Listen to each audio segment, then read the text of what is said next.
Bumble clock, the Ross clock, man. Boy, them don't come down here. Future class, DMB official. Future class, DMB official. The Ross clock, man. That by time me I tap I see ya. Future class, DMB official. Every day a teacher call from school and say you do a new work.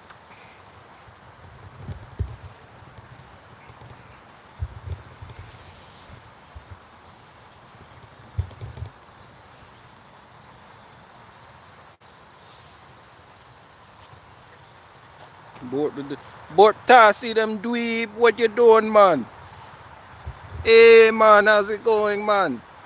But see them dweeb.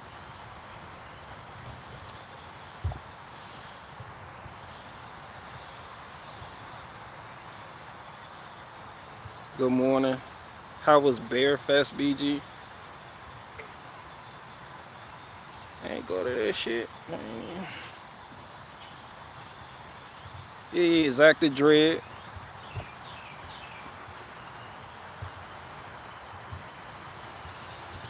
Zach the Dread in the building, man, today.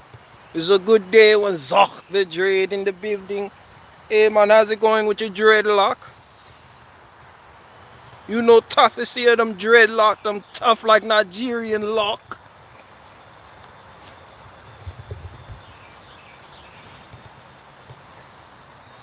Them dreadlock on them boy, them tough. Tough as Nigerian lion. I tell him to hurt you.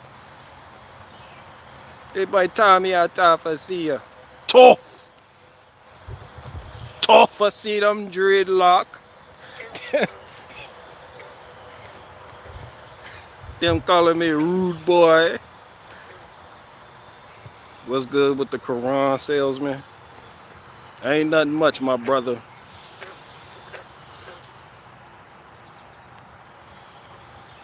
Bean pie, bow tie, and everything.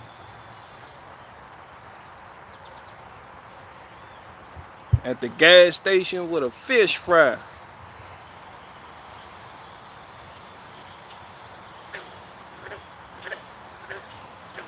Hey, chill.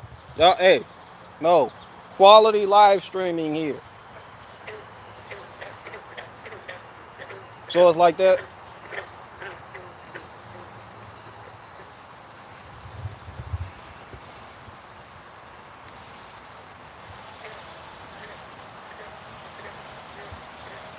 BG in a better mood today. I've been in a good mood all week. Hey. Shh.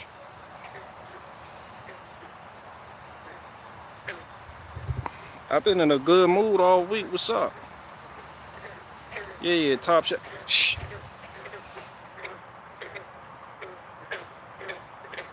Maybe a keep quiet sign will show them a thing or two. A thing or two. Me no have that, man. Me fresh out of that. No plantain, no white rice, no curry goat, no oxtail. What's up, Faith? Faith in the building.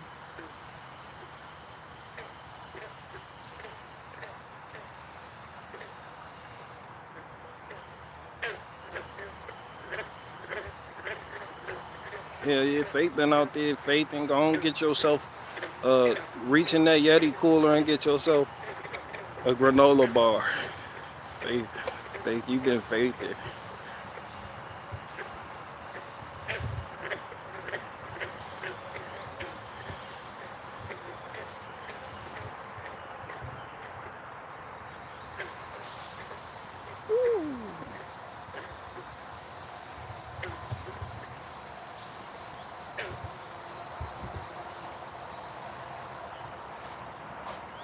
I ain't talking about nothing. I came on here to talk about what y'all want to talk about. I don't have nothing to talk about. Okay.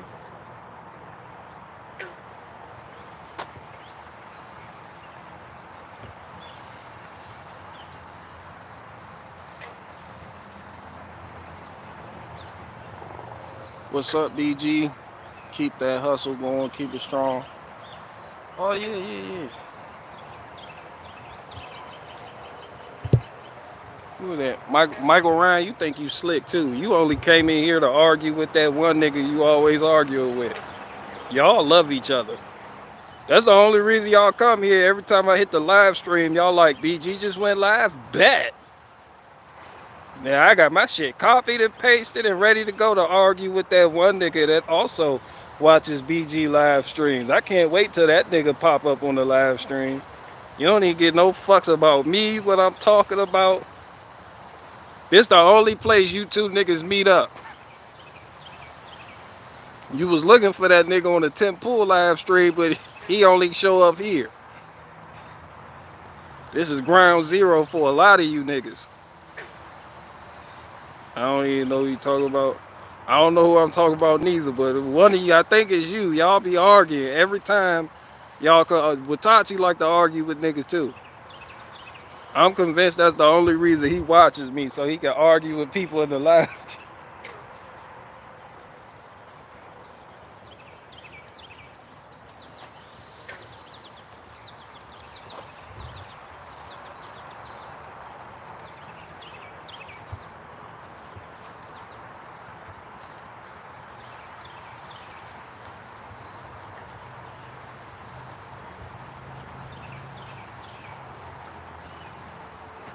Chat fights. Yeah, chat fights. Call them chat fights. I had a couple people in here, they was arguing over window treatments. I was like, I'm not even going to insert myself in that one. Niggas come here to argue about everything with somebody else. Religion, kitchen appliances, different breed of cats. It doesn't matter. Niggas go argue.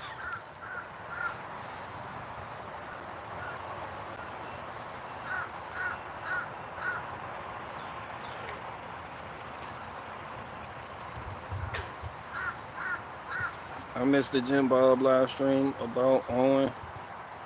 I can't wait to watch it now. Did you? I ain't gonna be.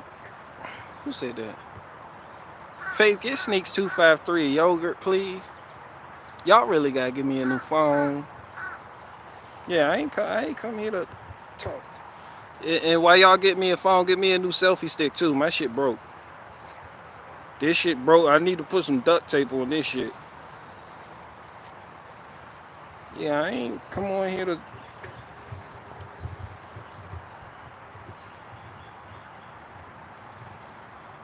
Yeah, that shit on, check his rock fin. That shit on his rock fin. I seen that shit though. I caught enough of that shit. I caught the beginning and the ass end when he had the Hawaiian dude on. I like that Hawaiian dude. I don't even know that nigga's name, but he was on some real shit. Like he told y'all basically what I tell nigga. Crucible was like, how'd you move to Idaho? And he said the realest shit. He was like, yo, I'm a fucking carpenter. Like I can get work anywhere. I can just move. It's like, see, that's that shit I be telling y'all. Yo, when you have like real life skills, you could just go to and fro. It doesn't even matter.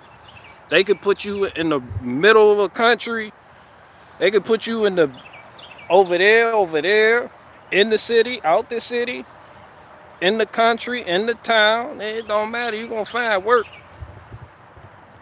You're gonna find that work. Slick Rick, that was his name.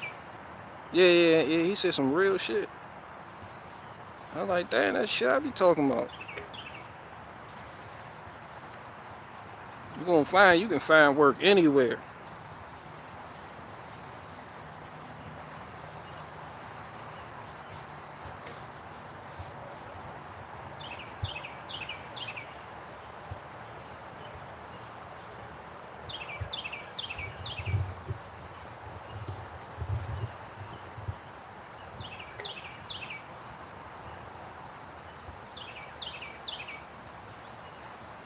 I work for a living. I take nothing online seriously. Yeah, who was Michael? Yeah, there you go. Ronnie McDonald be arguing. One of you niggas is Michael or Ronnie McDonald. Y'all some arguing niggas. He said I work for a living. I don't take nothing online seriously. That's how I feel. But y'all niggas come here to find each other so you can argue with niggas.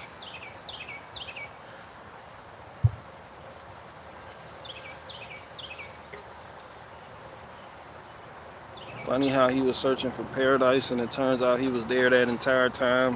Hawaii, that is for him. Mm.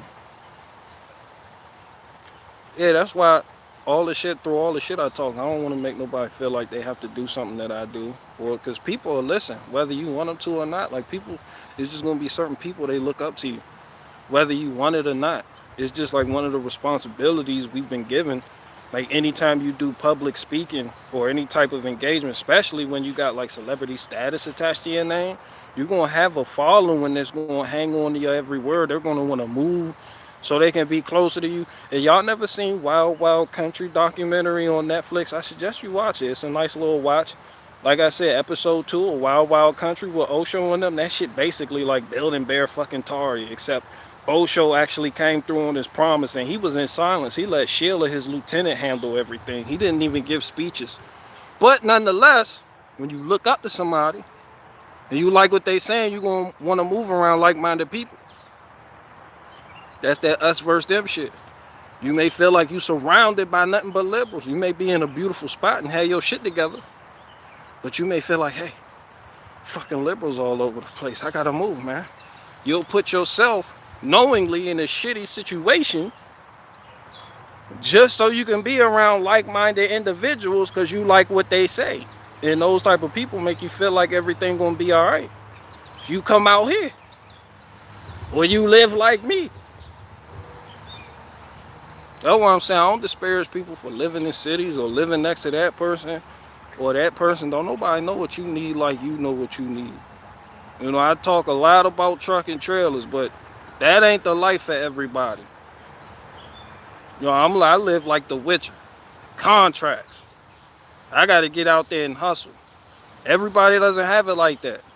And it's just certain shit other people do. I don't have it like that. I'm not built like them. They not built like me. Shit, I love that. Because if everybody was built like each other, then how the fuck would I make money? You know?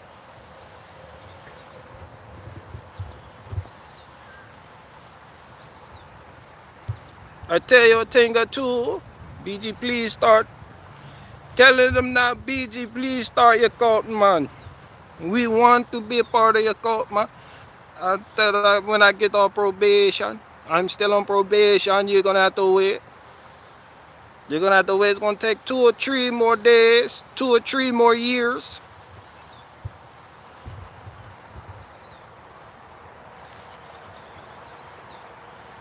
Zock them dread by the lot like mighty lion of Nigeria.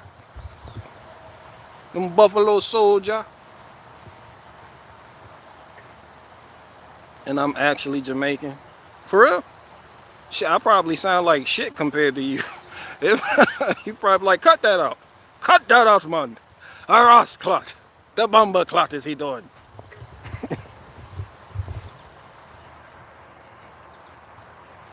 BG, can you say this one? I'm in class and can't listen. It depends on if it depends on what I talk about. I got you though. And even if I do delete it, just know that I had you in mind before I deleted it. Before I hit the delete button, know I thought of you. And that should give you some solace and bring you peace. I'm about to, yeah, I should have started a cult when I get off probation. I don't sound like that. I'm British Jamaican. Oh, okay, my nigga. You pulled a Bob Marley, you on your Bob Marley dad type shit, huh? Said I'm British Jamaican. That's what Bob Marley's mom thought of the wonder. Hello, governor. Hello, governor. I've come here with my marmalade. I think this is an Aussie accent. Supposed to be British. Prince of Wales. Anyway, Bob Marley's mom, the British, she said that British boy right there, she done jumped his bones. I said, damn, them British dudes, they going to Jamaica pulling Jamaican women. They was pulling Jamaican women left and right. in the 50s, 60s, and 70s.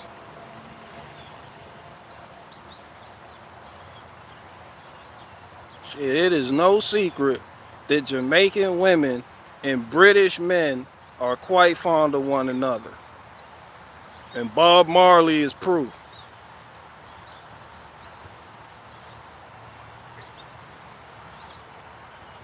They don't have no more plantains.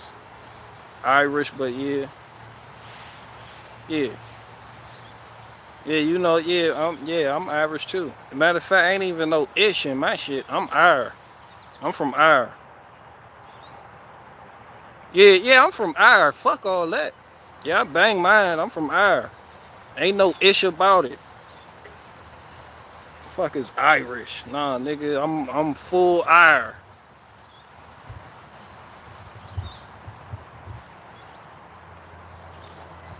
Hell yeah, I'm full Ire. I'm half Irish. See, that's why you Irish. You're Irish, cause you're half Irish. I'm full Ire. Nigga, no ish. That nigga Andrew Carnegie, he was from Scots. He was banging that shit when he got here. He was from Scots. Broke little boy. I just randomly looked up Carnegie. It was like, yo, it's this Andrew Carnegie nigga. You know, I know about, you know, him giving the money to fund eugenics and all that shit. And, you know, the truth, the spats about him. But, hey, yo, who the fuck is Andrew Carnegie? Like, I know he teamed up with Rockefeller to bring you niggas medicine and, you know, do a whole, but who the fuck is Andrew Carnegie? He was from Scots. Dude, where's the Jeep video? What Jeep video? It's still up there. I don't delete no Jeep videos.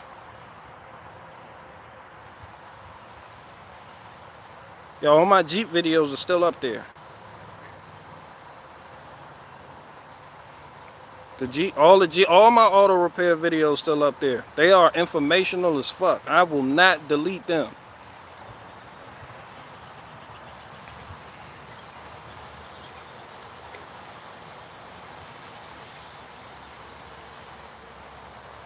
Endowment and stuff. Yeah.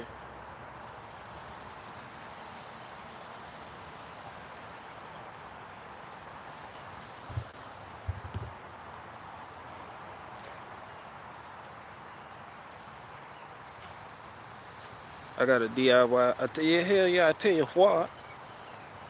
I got a DIY channel on YouTube. YouTube is great for DIY. Yeah, that's how I started.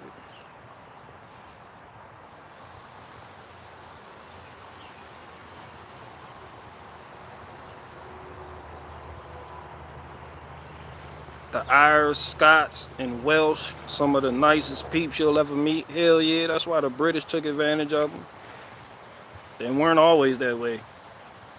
The British tamed them niggas. Them was some wild niggas. Face paint and everything. I'm talking about running down the hills to go to war. Ah! That shit was not safe. That shit say Ireland is the third safest country today. I said that shit was not always so.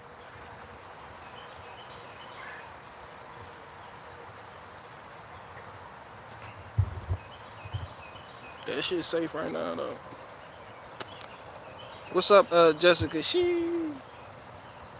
Jessica She,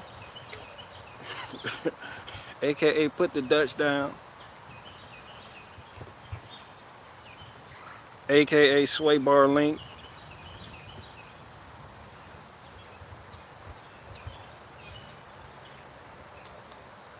JD Rockefeller is an inspiration for me. I can see why you say that.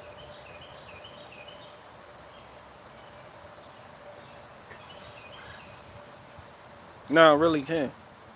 Like a lot of these niggas, they came, yeah, these niggas came. That shit was just the Gilded Age. That shit, man, it's a lot to it. It was too many fucking entrepreneurs here. Too many niggas just came. All these niggas was from different places. Or came like Vanderbilt. He was from the Netherlands. Cornelius Vanderbilt, but he came, like Staten Island used to be called New Netherland. So he came from a family that they was broke as fuck. Like they came over here as slaves type shit. Just landed in Staten Island. Like, you know, and that nigga Vanderbilt, he got shit cracking. That shit was like AOL, like especially before the Civil War. That shit like it is now with the internet and people getting rich overnight. Like a whole bunch of millionaires just started popping up, especially with the steam engine shit and the railroads, because a lot of people started moving out west. So there was a demand to keep supplies running to and fro. A lot of niggas started breaking from the East Coast, going to Middle America, the West, the gold rush. Niggas was like, yo, we need railroads. Yo, there was a demand. And niggas provided that. It's just like Carnegie, he got into steel. And then sold his, and then got into shares and started making passive income. It just kept, like Andrew Carnegie, he got a, JP Morgan pulled up on him. JP Morgan pulled up on that nigga and they did business, woo, whatever the case may be. JP Morgan was on some boss nigga shit. That nigga was a straight boss. Fuck you mean? They say that nigga nose was like that because he had some shit from birth and some blood vessels in his nose that bust. So his shit was like this on his face. So when they do the pictures of JP Morgan, they had to like shave the nose down. But yeah, all these people, man, they just came here and got shit cracking. They got shit cracking. I was like, damn. And then what happened? Where all these public school? Like that's why Horace Mann and them seen the Prussian model that came over here when they introduced that shit, started in Massachusetts. They was like, too many fucking doctors, lawyers, entrepreneurs. A whole lot of foreigners too, just getting money.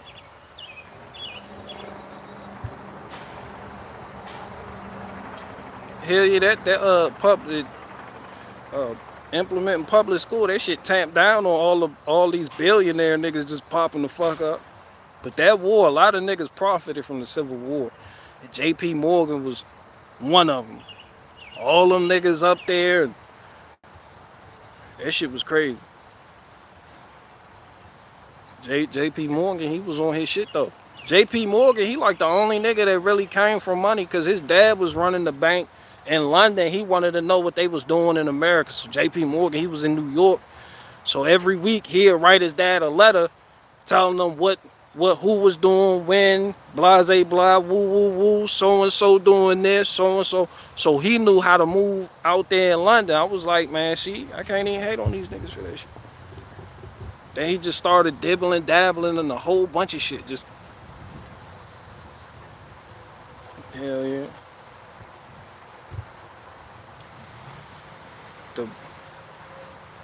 The consistency is respectable, not gonna lie.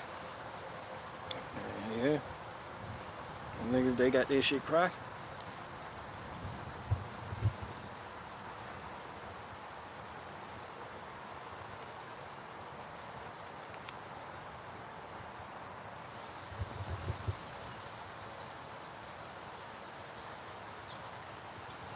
I'm waiting on the Space Marines to invade and establish Imperium on Earth. Shout out to the Space Marines.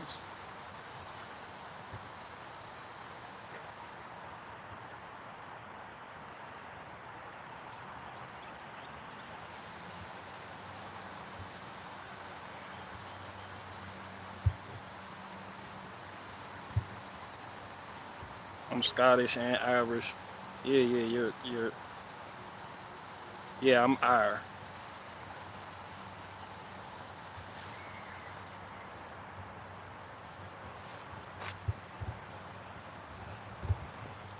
What's up, Freedom Inc?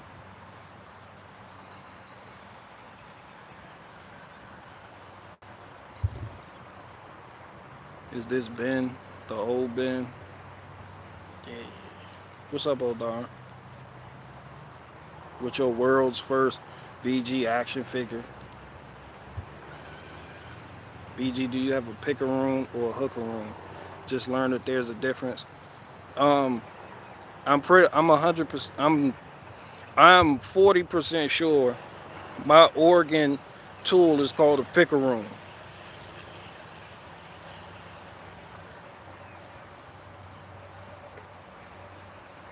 Maybe 30% sure. Don't hold me to it. Maybe 50% sure that I have picaroons. I wheeled 2 of them. I dual wheeled the picaroons. I got one on each side of my gator right now. I'm strapped up. I stay strapped.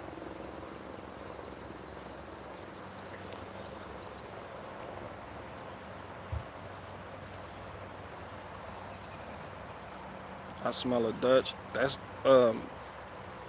you either talking about Vanderbilt or Jessica Shee. Picaroons for life. The hookaroon, I think that's the it's like similar. It's built similar, ain't it? Pretty sure I got a picaroon. They busting heads for the Oregon picaroon though, 16-inch. They busting heads for them. When I first got it, it was 80 bucks. So I spent the 80 bucks, got the Oregon picaroon. I was apprehensive about getting it because I just came from the Fiskars, and that was a 28-inch picaroon. And I liked the length of it because I felt like the extra length gave me enough leverage and made lifting the logs easier. But I was wrong. I got that 18-inch Oregon picaroon for 80 bucks. I ain't looked back since. That is the perfect length. It's lighter. Man, that shit just a beast. Oregon, they engineered the fuck out that picaroon. I'm gonna go on the limb and say that shit was worth $80. I love that picaroon. The Fiskars is a hookaroon.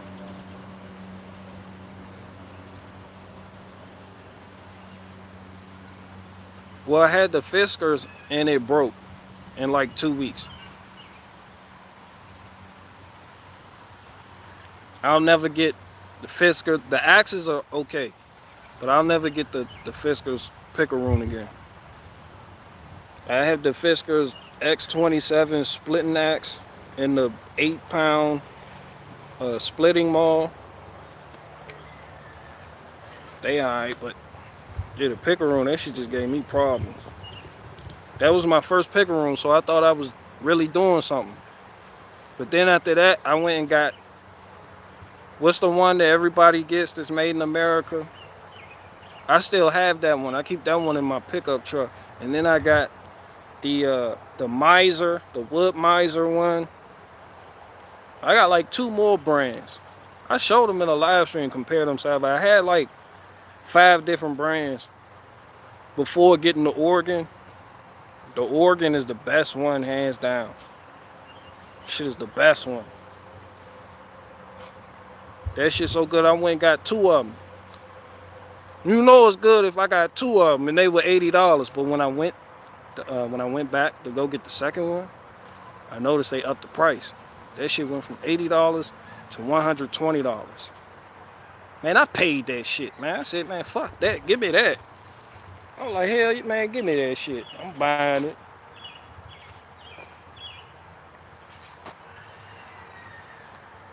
They was like, you sure? I said, hell yeah. I'm buying that shit, $120. Oregon picaroon right there.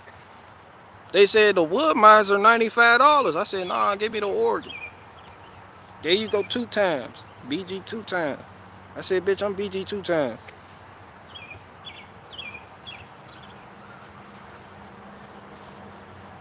They try to play me, and look, they was like, this nigga doesn't have money to buy this picaroon.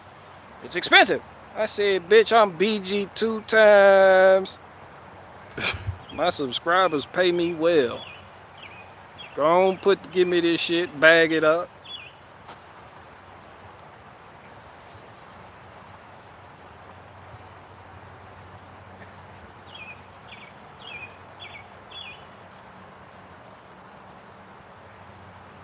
Roger that. Fiskars is junk, get the Oregon. But I'm not sure if it's a hookaroon or a picaroon. I know it has the best head. It has the best head shape. It's ergonomic as fuck too.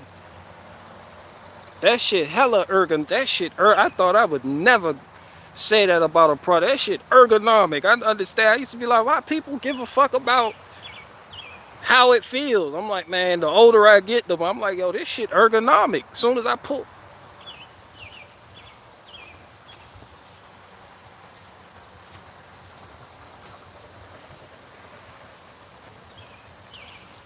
I got them in my trailer now. I got both of them in the trailer because I use it to. Y'all seen the short, how I load up those big dumbass 32-inch wide rounds. Just use 2 pickaroons, and you walk it up the trailer. Use the trailer ramp as a ramp, and you just and it's easy. So when I go get big rounds, I don't even bring the gator. I just, as long as I can back the trailer up to wherever the wood is, I'm good.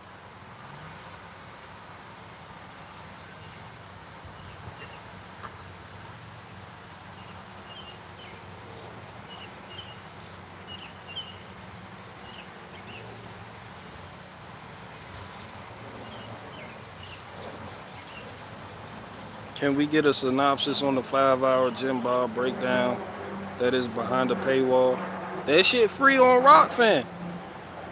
Shit, and the best takeaway from that is the nigga who said, I have a trade, I can move anywhere and get a job.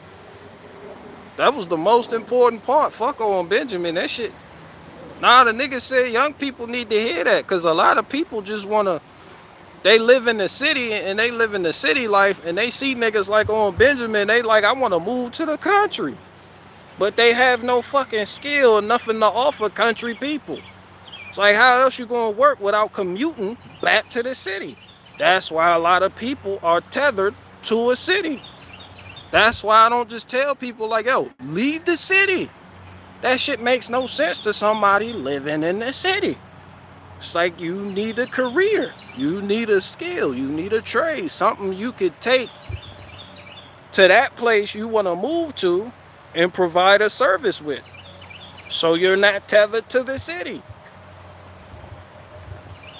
Like the homestead people, they just move to the country and leave the city. And it's like, we watching you make your money from online. You make your money from people that live in the city. A lot of city people don't do that. So when they get to the country, they out back.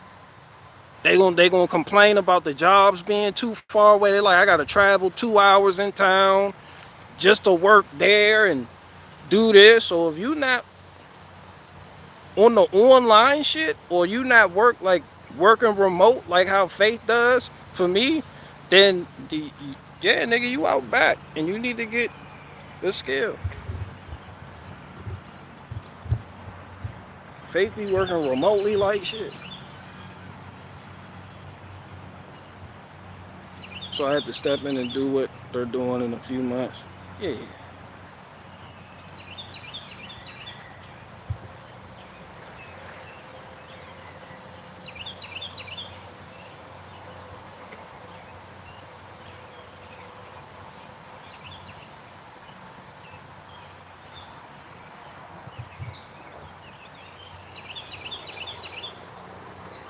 Percent. Homesteading is constant work and constant learning. Man, that shit expensive too. That shit expensive, home. And a lot of homesteaders, they don't stay homesteaders when they lose their job, because homesteading isn't a job. You may get some income by selling some of the things you grow, but unless you got, yeah. Like if you set up like Tyrone Strawberry, you can make that land work for you. Like, that's how you do it. How Tyrone Strawberry doing it. But if you just go somewhere and you just get like 10 acres and you start a little garden and you just like, yeah, nah, you gonna have to get a job. A lot of homesteaders have jobs, doing something somewhere for somebody. A lot of them, you see, they husbands are truckers, so the woman doesn't work. The woman is doing the videos, but her husband like a long haul trucker. He making like 10 bands, like 10 to 20 bands a month. You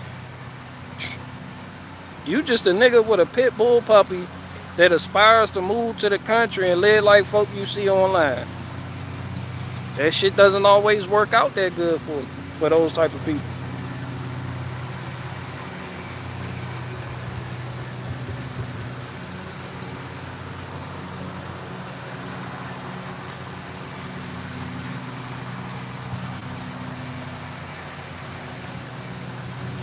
$30 minutes from a city is best. I know people that work in DC and they commute from like Front Royal, Virginia. No bullshit. They did, but they work in DC. They got hella land though. They don't mind. They got little commuter stations set up out here, and they'll have like a Prius or something. Like if you doing that type of shit, man, go get a Prius. I'm not even gonna hold you on that. That means lie. Holding somebody means lying to them. So I'm not even gonna hold you on that. If you commuting like shit, man, go get a fucking Prius and save that fucking money. You don't need no lifted truck. You don't need a pickup truck. You don't need none of that shit. Don't get an SUV. It's just you. Take your ass to work.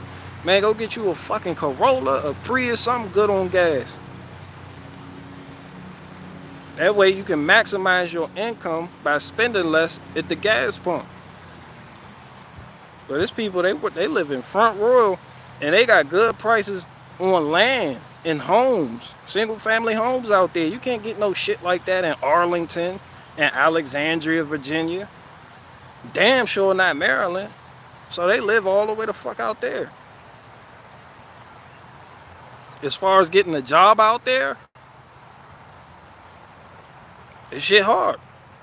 It's hard to get a job, the people that tell you get a job and homesteads, fucking the shit, those two don't go together. A lot of places where a lot of people homestead, man, it's hard to get a job, especially in town. Especially when you move to the country, and a lot of these towns, they all know each other, and you are an outsider.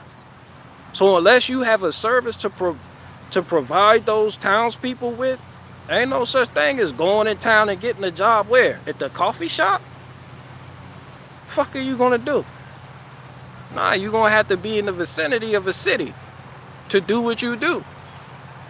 Unless you doing what you do online.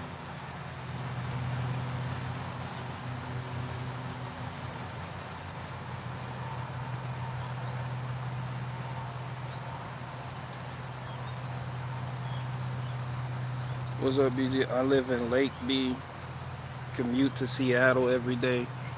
I don't know where Lake B is in relation to Seattle, the city, but man, that's how people do it.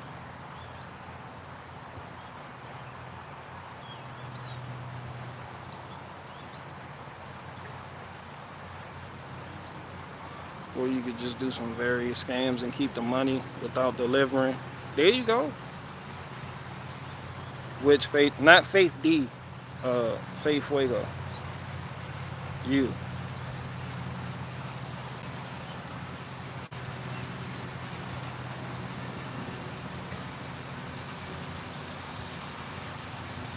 But it's worth it to see my sons outside hunting bird rather building things with me and having, hey, gotta be a day trader out there in the country.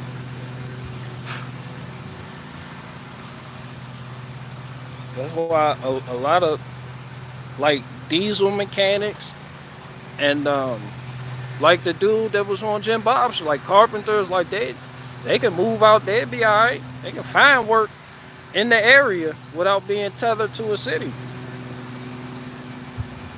Diesel mechanic, and then the prices is low as fuck, so a diesel mechanic can move out there and just open up a fucking shop, depending on how much he has saved up or his income, and start his own thing or do the mobile mechanic thing and make a living, or just some type of skill that where you can provide a service for the people.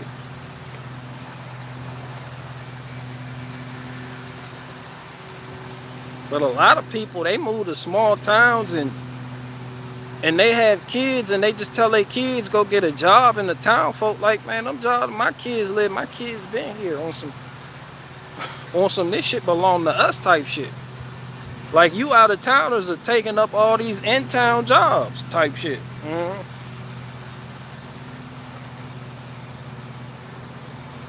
The shit that started the Mormon Missouri War. Real shit. Because the town folk, what was it, Independence in Missouri? Man, fucking Missouri.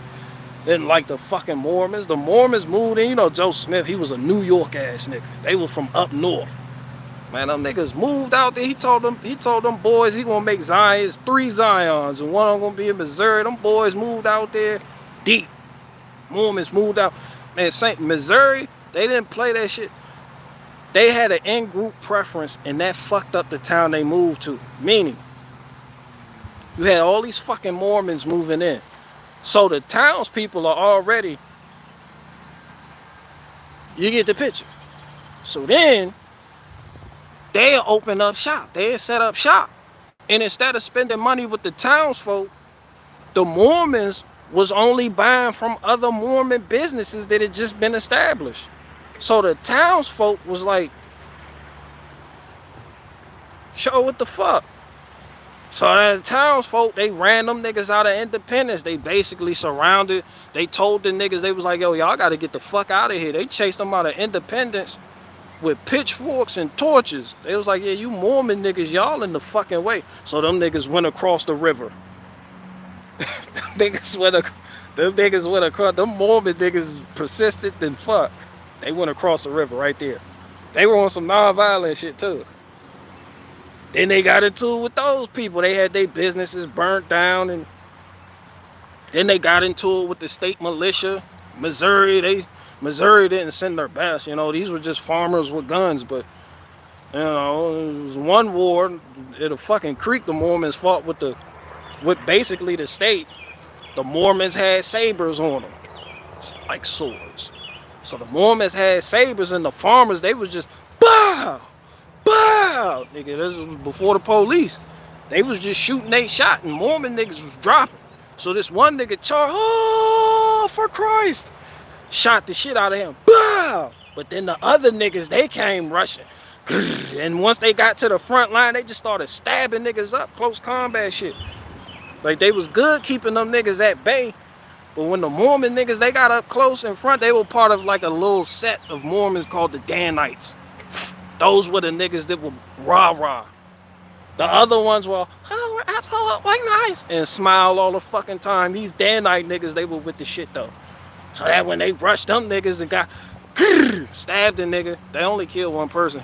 But then everybody, they ran away, and then the militia was like, the Mormons, they killed like 70 people. They were, you know, hyping up the body count. Next thing you know, it's the whole state, they after the Mormons. And they got some shit going. I don't need how the fuck did I get there? But yeah, so yeah, you out of towners, y'all just can't, y'all just show the fuck up and want jobs that belong to other people's children. Hey man, that shit crazy. Shit crazy.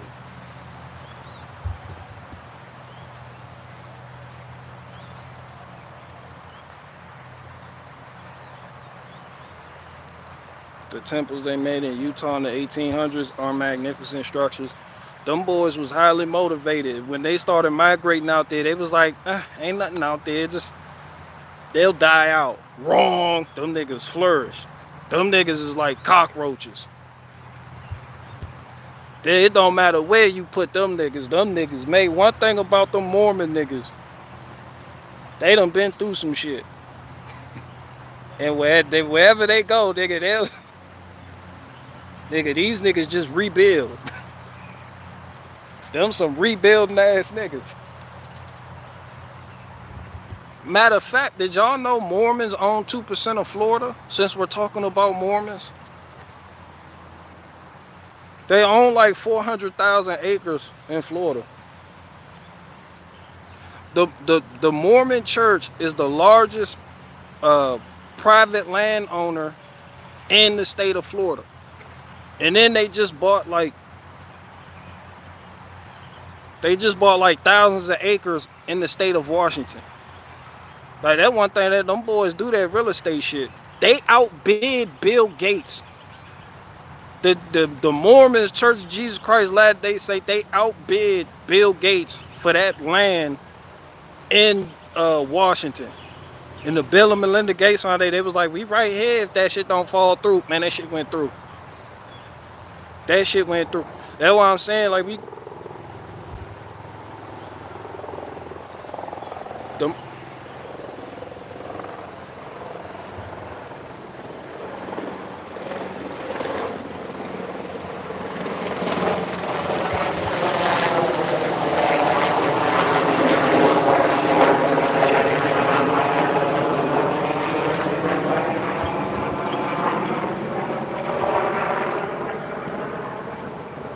the richest religion is the Catholics. Man, it's a whole lot of little wealthy religions. Whole lot. It's a whole lot of little. The Seventh Day Adventist niggas, they getting shit cracking too. And I came across them niggas accidentally because I was looking up eugenics in America when that shit was like, yeah, nigga, eugenics. Like eugenics didn't even have nothing to do with niggas. That shit was for white folk. They didn't want certain white folk to breed with other white folk. They were not even that. It was spun. The eugenics shit is interesting because it's true to a certain extent. So the nigga after Darwin's half cousin or some shit, it was a nigga that popularized it, but he wasn't calling it eugenics. The nigga Davenport, he coined the term eugenics from Greek words that mean well born or some shit like that. He was up there in New York. So he was on some shit basically like we got a farm and the bean farmers in the bean farmers, they knew how to grow certain crops and they would mess with it to create a certain type. So they were following that. It was like you can manipulate the characteristics in vegetables, and like how people were doing it with dogs. So then it just went from there. Like Carnegie Institute, he funded that research early on in the eugenics situation, because that's who the nigga got the money from to set up shop. And then from there he was like, yo, I want to start working on people. But it's hard to work on people when you breeding people because people live long as fuck. So you can't really, it's not, yeah. So basically, man, them niggas just started going around. It was like, you an alcoholic? Was your dad an alcoholic? They was like, yeah. Was your granddad an alcoholic? They was like, yeah. How'd you know? It was like, shit. You know, so they just going through a pattern of people. And then too was a whole bunch of retarded white folk too. They was just showing the fuck. They had unchecked immigration. So the Anglo-Saxon stock, they felt like, yo, we got all these fucking Italians showing the fuck up. Like it's just like Carnegie. Andrew Carnegie, he just got on the fucking boat. And this was before Ellis Island and all that shit. They just showed the fuck up and started walking the fuck around New York. Nigga, it was nothing. Niggas was so, a lot of people, they was like, yo, you know, yo. So that's how it started. So then they, you know, the derelicts, the moron that shit was like a real term. It was a real diagnosis, nigga. They was calling, it was like, yo, your daughter's a moron. She not fit to breed. And people were going for it because it struck a chord with people. That's how a lot of good movements start. With some truth, but the shit dark, but it touches you in a certain way. You like, ooh, this is base. So it was like, ooh, this base. I want well kids. Who would be against having well kids and making better citizens for your country? Fucking nobody. So that's how they spun it. It was one nigga, you know, they had truthers back there too. So they were truthering against the eugenics movement. They had one scientist nigga. Everybody else was studying this animal, that animal. He was studying the fruit fly. Because the fruit fly could produce and go again in the cycle in just 10 days. So he was getting his information quicker. He was matching this fruit fly that had shorter wings, this fruit fly with red eyes, and trying to put them together and see if he can manipulate the results of their offspring. And he was like, yo, we can't. I can't, like I'm starting. So he had questions. So he resigned from the eugenics board. Shit, but this was a real thing. Like presidents were going for this shit. And then, you know, they had the white folk, they got together and had picnics. I forget what they called their picnics, but they would bring their kids And you know, like show dogs and how people with cattle, they be like, look, that's how they did their kids. They had babies up. Look at my baby. It was this thing with the cutout on a board with a woman shape, and women had to step in there and they be like, yo, you got good genetics. You got good genetics. They were combining the hereditary shit with eugenics, and they were using that for the basis, even though that shit has been like debunked. It was like the idea of it and the movement, that shit just, yeah. And this shit was going on in the North. And after the Civil War, the white folk up north used this to employ on the white folk in the South, because they did not like Southern whites. The one nigga, he said niggas, they not even a factor in this, because we already have laws that prohibit niggas from marrying whites. So this shit wasn't even about niggas. This shit was about white folk. They felt like it was just certain white. They felt like Italians were predisposed to criminality. They called them niggas criminals. It was certain people, if you had a cleft palate and a lot of white folk with unibrows, and it was like, yo, you can't breed. They was like, we want the best of the best. So then that's when, you know, more extreme measures, niggas started talking about sterilization. They was sterilizing white folk. This was before Margaret Sanger too. Like Margaret Sanger got into this shit after eugenics had been popping. Margaret Sanger wasn't it. Margaret Sanger was a grifter. First of all, people put her in the eugenics program. They didn't even like the bitch. She been jailed like 3 fucking times because she was just an unruly bitch. She wasn't in the KKK neither. She just wanted to talk to them niggas so she can get her little thing off. She had her own little thing, so she attached it, the birth control, to eugenics and was like, yo, we can, yeah, let's do this because this is basically what y'all talking about. They jailed the bitch. Then when she got out, they was like, all right, we'll hear you out. It was like, why the fuck you jailed me? It was like, because we don't fucking like you. No one liked her. This bitch was a jailbird. But anyway. So then the nigga Kellogg, he got involved with the shit. The nigga Kellogg was like, who the fuck Kellogg? Kellogg cereal, Frosted Flake. That's why he came out with the Frosted Flake shit, with the Raisin Bran and all that. He was on some health shit. Because he was a Millerite. This is why I said the Catholic Church. I understand why the Catholic Church has shit in Latin. And where they get, you know, sola scriptura from. Because these niggas was reading the Bible and just coming up with all types of shit. It was a certain part up there in north, like outside of New York, they just called like the burn belt, because them niggas burnt with a zeal for Christ, and they just read shit into the Bible. So the Miller nigga, he showed up at Ellen House when they was on some weird shit coming up with new religions. This time to Joseph Smith and all these other niggas. So Miller, the preacher, he was a fiery preacher too. At least that's what they say. He was like, yo, God is going to come back May 25th, 1845. My date's a little off, but that's what happened. And then when God didn't come back to get his people, May 25th, 1845, that date is wrong, somewhere around that time, the people was like, oh, ho, ho, ho. But instead of just being like, yo, this nigga's a false prophet, the bitch Ellen, she was like, you know what? God was wrong. He was in error, not him. So you had different people in the Millerites, they went that way. Some went with Ellen. Ellen was like, nah, he was right. And then she made another date. That shit didn't come true, but she was like, God gave me a vision. He gave me a vision telling me to tell y'all these things. So later on, that church became known as the Seventh-day Adventist. That shit sounds based when you hear it, because they like, yeah, don't eat pork, don't do this. She got a revelation saying the Sabbath was on Saturday. All types of shit. But then they switched it from like 6 o'clock. It was a thing with 6 o'clock. And then she was like, I just got a revelation and it says from sundown. And the believer was like, we've been doing this since 6 o'clock. So we've been wrong for 9 years. There's a whole bunch of shit with this bitch. Kellogg was involved with that shit and eugenics, which tied the Seventh-day Adventist Church to the eugenics movement. So Kellogg, he opened up this giant with people because they felt like cleanliness was next to godliness. That's where that shit come from. That Kellogg nigga.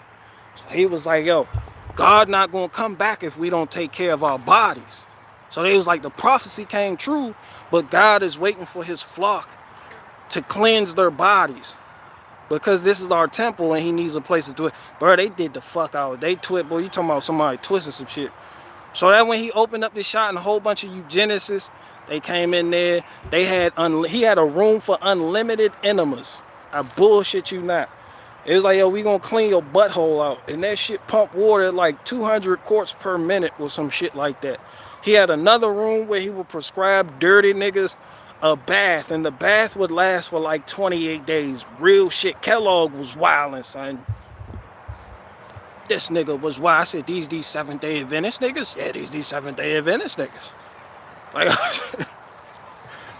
this nigga Kellogg was wild. He was like, yo, we gotta get clean. If we not clean, God won't come back. So that nigga, you know what I'm saying, the eugenics, they were going over there fucking with him. And then boys that had a masturbation problem, they would burn, they would burn their dicks in the hopes that that would dissuade them from masturbating. Like, they were on one, bro. They did women the same fucking way. They would burn. They just heat up a fucking Jimmy Giant and they're like, I don't want to. Bro, they was going the fuck in, trying to bring God back. But yeah, anyway, and it's like, yo, it was some wild shit going on back in those days, bro. Like that's why the Catholics, they were over there like that type of shit. They were over there looking over here like that shit only in a Protestant nation, which is the eugenics targeted Catholics. It was a whole lot of Catholic whites. They was just showing the fuck up, you know, and they was going at them niggas too. But they had you thinking like the shit was for niggas, cause they didn't like niggas. Nah, it wasn't even about that shit. This shit wasn't going on in the South. This shit was up north. And the problem between whites was exacerbated after the Civil War. They looked down on them niggas. Which is what happens when you lose. But yeah, they looked down on them niggas. It was like, yeah, them dirty Southern whites. Then the case in Virginia. It was the white girl. This shit went all the way to the Supreme Court. They were gonna force sterilize her and she had already had a baby. But they felt she was a moron. They classified her a moron, took the shit to court. And one, the bitch, they got to the Supreme Court, she was crying. She was like, don't let them force sterilize me. I'm not really a moron. I don't know what's going on. Because her mom was a prostitute. So they was like, yo, she's going to be a prostitute too. This was like in the fucking 40s and shit, you know what I'm saying? This was like a big case too in Virginia. So eugenicists all over the fucking country, they were watching this shit. And it was mostly up north. Like Virginia and another state was the only two southern states to have these laws on the book at first. And then that nigga, the Supreme Court was like, this for the good of our country. We can't allow you to procreate. So they clipped her Jimmy Giant, her clitoris or whatever the fuck. They performed a surgery. That shit was brutal as fuck. They performed the surgery on her anyway. And yeah, man, shit was up. If it's up, it's stuck. From there, he was just going the fuck in. You know, they had, yeah, man, that shit was crazy. I have 2 unclipped boys and no problems. I don't know why y'all talking about clip. I'm talking about like actually, like cutting scrotums. Yeah, fuck all the circumcised shit. I'm talking about like cutting scrotums off. Because you're a moron. Like your child had to pay for that shit. They only wanted the best of the best. The problem with a lot of the truthers during that day was who gets to decide what characteristics are the best. And they felt like the elite were. So you had a lot of truther niggas. You had a lot of Richie from Boston ass niggas. And a whole lot of other niggas out there that were just going the fuck in. But it wasn't like America Online. This shit was like, they were like, yo, this shit wild. They were back just like the Spanish flu, 1919. They were back there truthering too. They was like, yo, this shit wild, son. You had a whole bunch of niggas that was against the eugenic shit. And they brought facts and science and hard evidence as to why.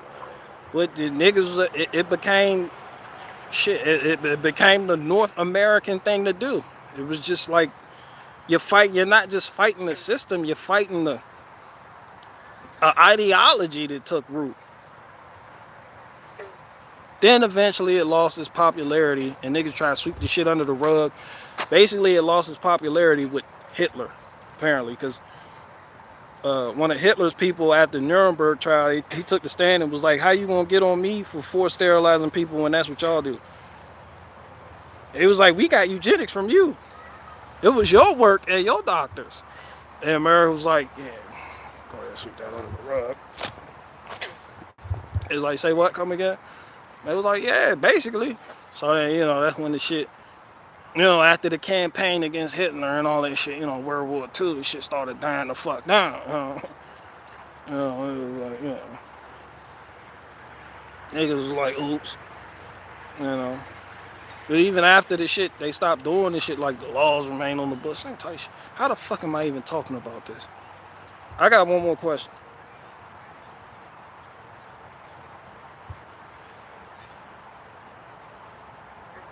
I'm gonna try and talk to people about circumcision. My go-to argument is circumcising the baby girls too.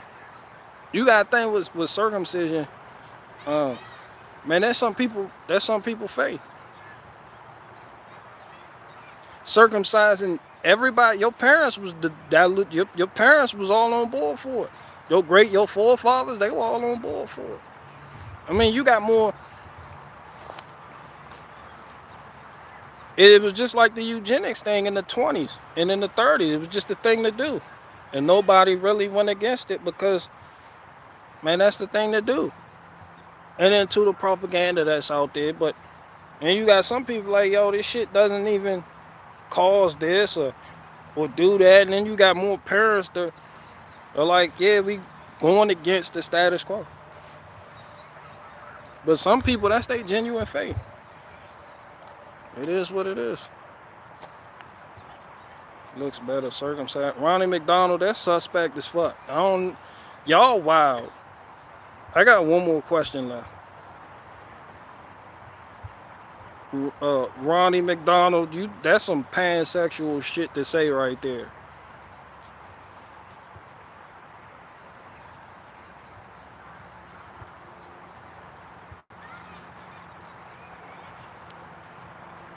Circumcising is the doctor's religion, not the parents. Circumcising was a big thing before the modern definition of a doctor was even around. Like, they circumcised. Like, they gonna take that foreskin, they gonna cut that shit the fuck off. That's what's commanded in the Bible, and a lot of people are gonna use that. So you're gonna have a lot of HaTorah is the three different types of, not three different types of Jews, but three different parts of the Old Testament. They call them different names, but in HaTorah, that shit is commanded in the Torah. And what the Christian thing is that the Messiah circumcision of your heart. So you don't have to circumcise like the flesh. Like, these are matters of the spirit. And that's what it goes into. And you see that from Paul's letter in the, to the Corinth and the Galatians and shit. But that's basically what it just like the Messiah was the Passover lamb. Like, you were commanded to do that too.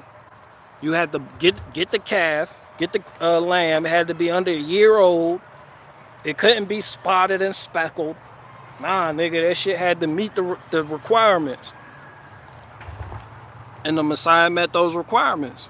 So you go on the matters of the spirit. So you right there, you dealing with two different types of Jimmy joints, and they gonna clash. And depending on what, this shit just is what it is. But nah, that came before doctors.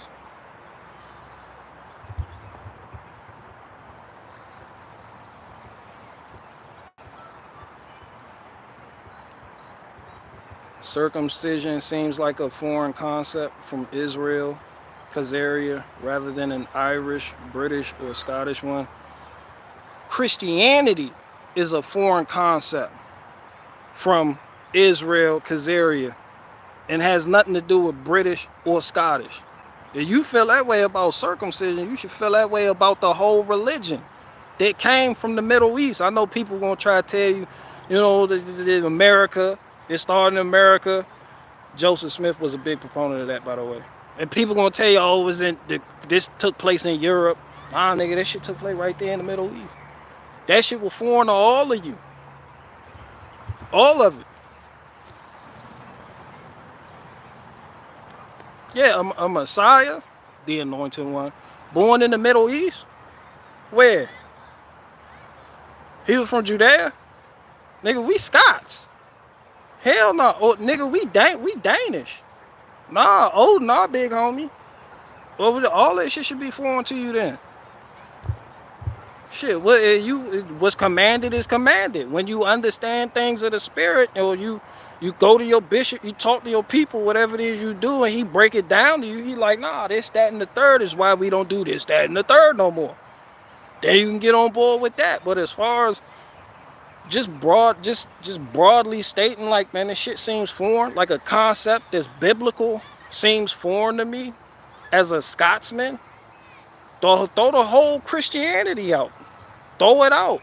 Because that shit comes directly from Judaism. The early Christians didn't call themselves Christian. They didn't see themselves no different than the Jewish folk.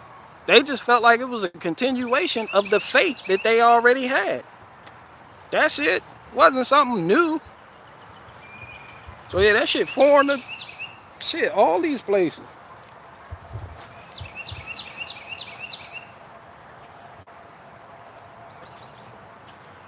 Or you may not agree with it, but in those days, if you have a biblical construct about yourself or your faith, on the Abrahamic tip, you gotta understand, in those days, if you were told to cut half your dick off, that's what the fuck you did.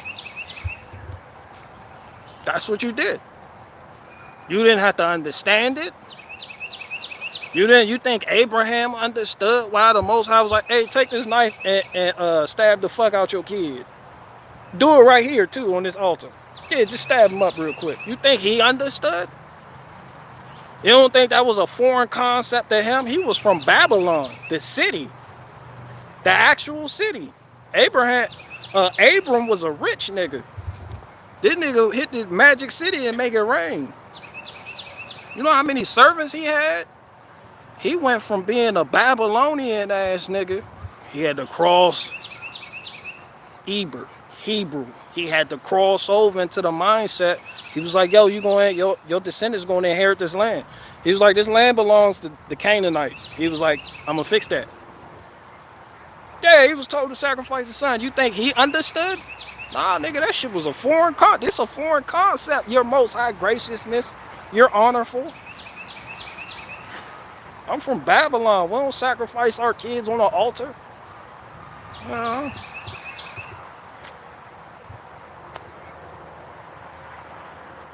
You hear that, Jim Bob? BG is pulling me away from Christianity. What you gonna do about it? No, I'm just saying, if you had that mindset that I'm gonna pick and choose what's what and what sounds right and what doesn't, why the fuck are you a Christian? It is what it is. That shit was foreign to all of you, especially Europeans. Why do you think a lot of the letters compiled were written to Europeans? This nigga Paul was writing to the Gauls, the Ephesians, all these different places. He was like, yo, y'all bugging out there. These were written to people directly. This shit was foreign to them. That's why Paul and them niggas, they had the right to these niggas. Like, yo, y'all need to get that shit together. One nigga, he was like, yo, I'm Greek. I don't gotta work. I ain't gotta do all that shit. And then nigga Paul, bro, he was like, yo, if you don't work, you don't fucking eat. That when you got the little inkwell, you gotta keep dipping this shit. Paul was furiously scribbling on the shit. Like, yo, you niggas is fucking retarded here. With the feather on that, but he had a feather right here. It was When that bitch don't get wet and it dry out, and you like, fuck. How long has it not been right? It's like, I don't know, a whole page. How the fuck did I not notice that? And they go, if you don't work, you don't fucking eat. You fucking go late. That nigga was writing. And then it wasn't America Online. He couldn't just hop on the internet and scream at you niggas. I'm pretty sure if he could, that he would have been a screaming nigga. Them niggas was mixing the worship and doing. They was like, what are we supposed to do? He was like, that's why I'm writing you. I'm sending you a fucking letter right now. Dude, it's foreign to us because he was like, nigga, I know it's foreign to you. That's why I'm writing you this real shit, nigga. Peter was writing, James was writing some shit. Yeah, all these people were writing shit. The shit was foreign to him.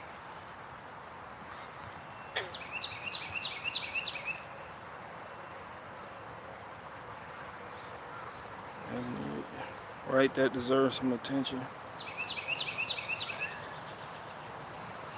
Is being tarred and feathered the same as blackface?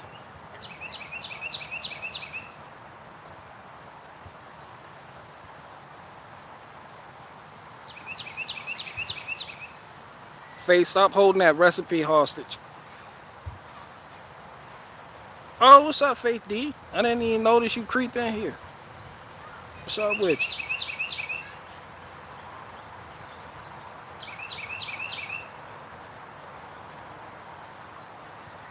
Do you identify with any religion? That's a loaded question.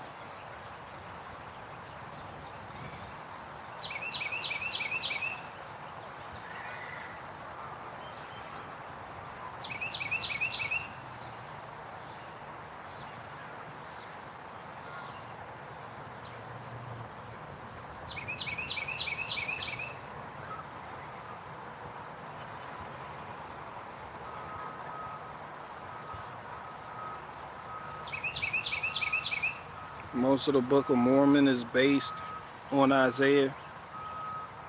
Right?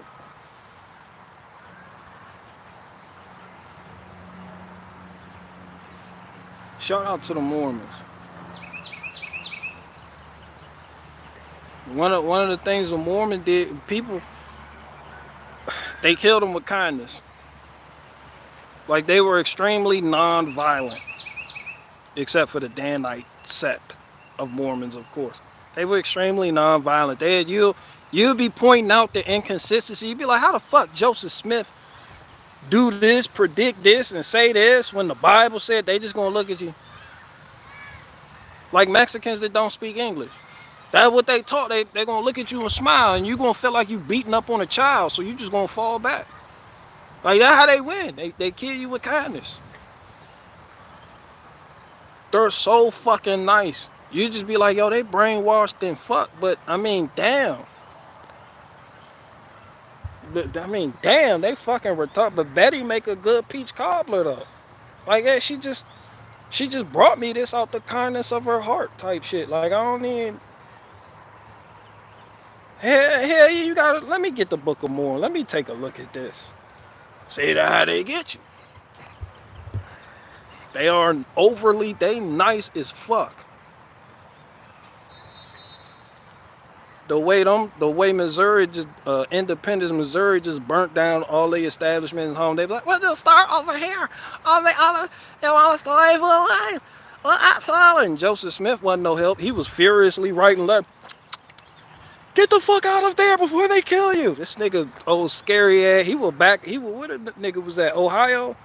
Or some, Illinois or some shit. He was the mayor of a town and shit. He owed gambling debts and all other types of shit. This nigga they said he had like 27 wives and 10 of them were married to other men. Yeah, people wanted their money back. Joseph Smith started a bank or some shit. They were making their own money.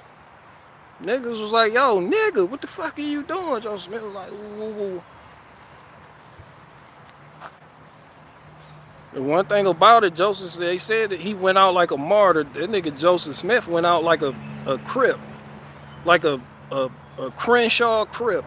That nigga, they pulled up on that nigga was locked the fuck up. This nigga was locked up. He was in the jailhouse. A mob appeared outside. It was like, yo, the nigga Joseph Smith, he in there. That nigga Joseph Smith and his homie and shit, he had the hammer, he had the burner in the joint. Nigga started busting at him. Nigga, he started busting back. Bow! Bow! Bow! He bust back. His homie got hit in the head. Bow! Rocked his snot box. Boom! Nigga fell Joseph Smith. Bow! You know that shit took forever back in the day though. Bow! Then they hit him up like 4 times. He fell the fuck out. Then they plastered his face. That's what they did back then. They just, now they got that shit in the museum, some fucking weird, but yeah, that nigga, he went out shooting back. He owed a lot of niggas money too.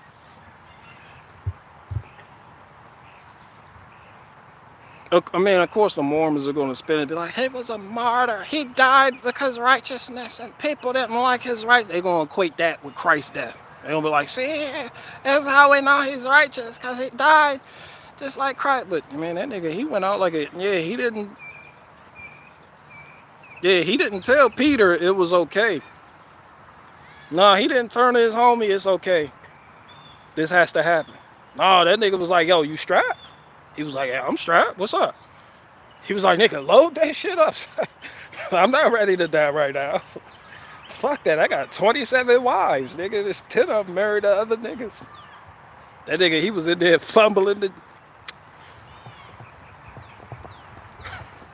Bow! Hand me another one. That shit was coming through they shot through the window on that nigga. That shit looked like a drive-by. The aftermath looked like a drive-by.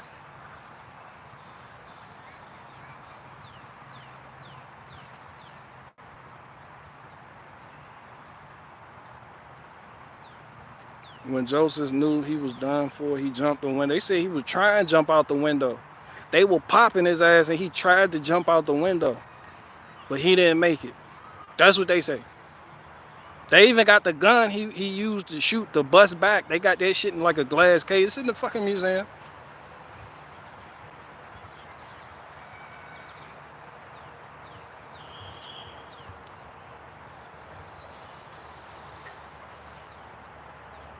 Three degrees of Mormonism. Masons were mad they stole their clout. Yeah, and he was a Freemason, but... And then Brigham Young, the nigga who became the prophet after Joseph Smith died, the nigga, he used to walk around with the square and compass. Like, he had, like, the little pendant or some shit like that. Like, yeah, they been on that shit. I ain't gonna use that to really, because I don't even know what the fuck they were trying to... But, yeah, man, they were on that shit. They were on that shit. They just had some devout followers. I said, damn, them the niggas I need to follow me. They knew how to build from scratch. They were like roaches. They just survived.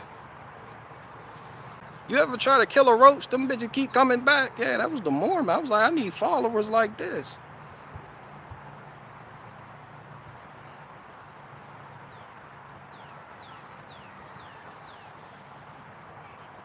Yeah, Brigham Young went the fuck in, apparently. Brigham Young, I think he was the prophet. That's what they call their bishops. They don't do it now, but back they called their bishops, like the leaders and the priests, they called them prophets.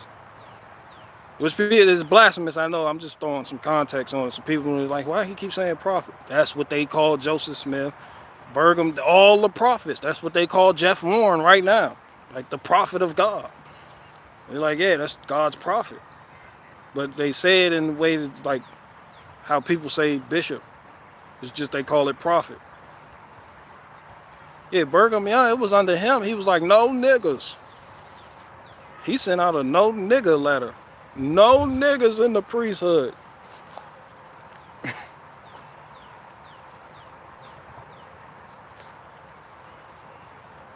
Joseph Smith, he was writing, he was telling folk, he was like, yo, the real Jews are the Indians. That what Joseph Smith was telling. I think that's in one of in the book of Abraham that the nigga wrote. It's like, yo, the real Jews are Indians. He was like, this land will go back to them. I'm setting up Zion here, here, and here. It's supposed to be 3 places. One, Missouri. Missouri did not like them niggas. Them niggas got kicked. That's why they started up in Utah. They had to go the fuck out there. They had some shit awards where they was just getting slaughtered. And then the Danite sack, they just started busting back. And nigga Joseph Smith owed some people. They say he was like a con man, but he owed some people. If they make the move, I need to play Joseph Smith. Cause they think Joseph Smith was 14 when he was contacted by the angel. And Joseph Smith used to get up, he used to go down. There were a whole bunch of different religions being preached. Like this shit was like in New York, in the New York area. Whole bunch of, like, it was a whole bunch of shit. They had these two twin sisters, and they like on some Protestant shit though, like on some biblical, but the shit was just. Then they had the Millerite niggas, then the sisters we've received divine revelation, and people were just eating this shit up. And Joseph Smith, his story, he was praying in the woods one day. It was like, yo, which one of these religions do I follow? And that's when the angel came and was like, none of them. Nigga, you about to have your own shit. Around the time the Quakers and all them got started, a whole bunch of shit was going on. Yeah, I'm gonna play Joseph Smith.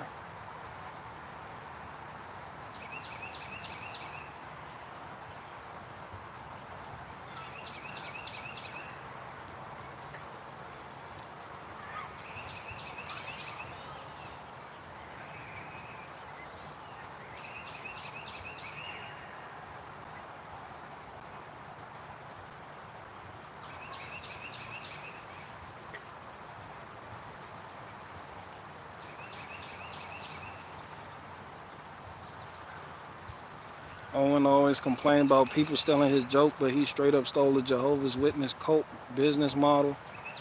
Yeah, the Jehovah's Witness, they were started by a Freemason too. It was guys, in this time it was just a lot of Freemasons. They were everywhere.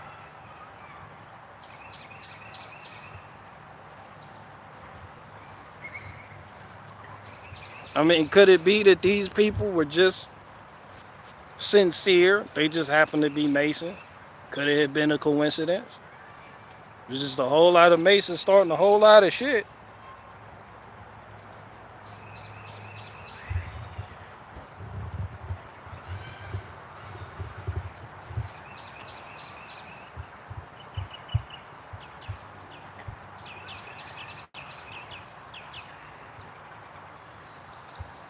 The country was founded on it.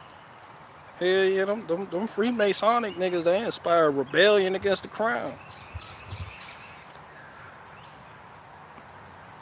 Them Freemasonic niggas inspired rebellion against y'all's culture and heritage and faith and rebellion against tradition.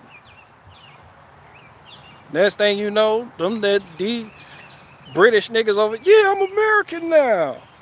Yeah, fuck the crown. Fuck my forefathers' tradition. Fuck my culture. I'm just gonna be named after a fucking Italian navigator. Or so they say. Amerigo fucking Vespucci. I'm gonna call myself after an Italian. Now we're Americans. I don't have a problem with it. I'm just saying, I'm just putting some perspective on it. Shit was wild. Y'all had all that rich history and culture, and y'all just gave the shit because y'all want it. But niggas be wanting independence. I know. But it's like we was this, but now we are this. I get it.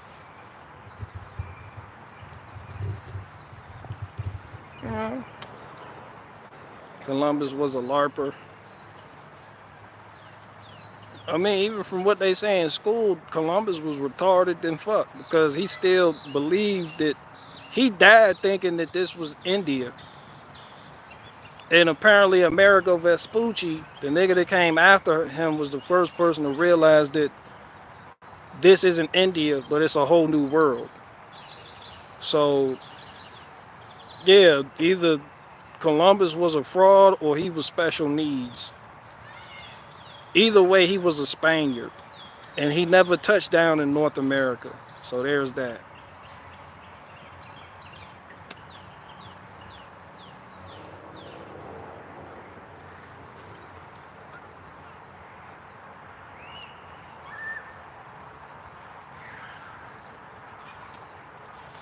Amerigo Vespucci, he didn't touch down in North America neither.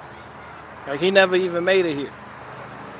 But I can see why they didn't choose Columbus to name the shit after Columbus, because he was from Spain and they were Catholic. And at this time, the Protestant English, they were vehemently opposed to the Catholic. Like, they fought wars and shit. Like, the Spaniards, they pulled up on the English after the English had the Scottish Queen Mary assassinated. And they were like, yo, like, yeah, what's up with the what's up? And the English started throwing biscuits. And then the fucking Armada, they was all like, woo, woo, woo. And then they popped. And then the Spaniards was like, yo, we losing. And this is embarrassing. We need to flee. So the English beat them niggas back with nothing but dry biscuits and jars of marmalade. And then they got shipwrecked and all them niggas ended up dying. So the English was like, yeah, y'all sent y'all best. And we still here. This shit divine. Nigga, we still here. Like, y'all tried to sneak attack us and jump us at the same time, and we beat all you niggas back with dry biscuits and jars of marmalade. So they took that as a sign. They was like, yeah, y'all niggas call yourselves over there in the New World. Woo, woo, woo. We gonna put together some shit. Yo, get the ships ready. We going out there. We can't let the Catholics get no fucking granite when they came out here. You know Jamestown. You know the story from there.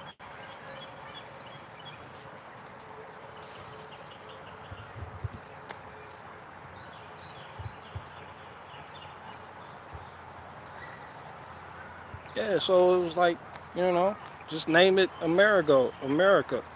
Or America's supposed to be the feminized form of Amerigo. But his name wasn't even Amerigo Vespucci.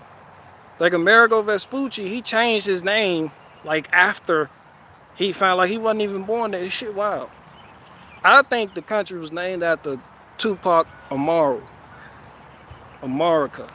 Because that whole ordeal over there in South, that shit was called America.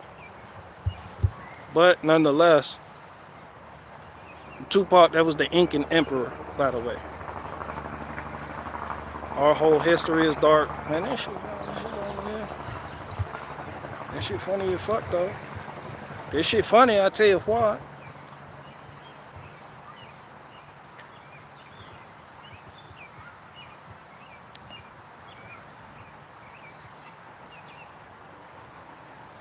Columbus, it wasn't named after the guy, it means winged serpent, and Columbus probably didn't even exist.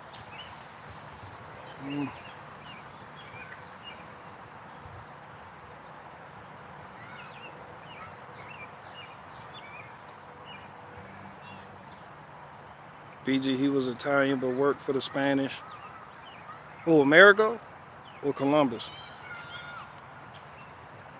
And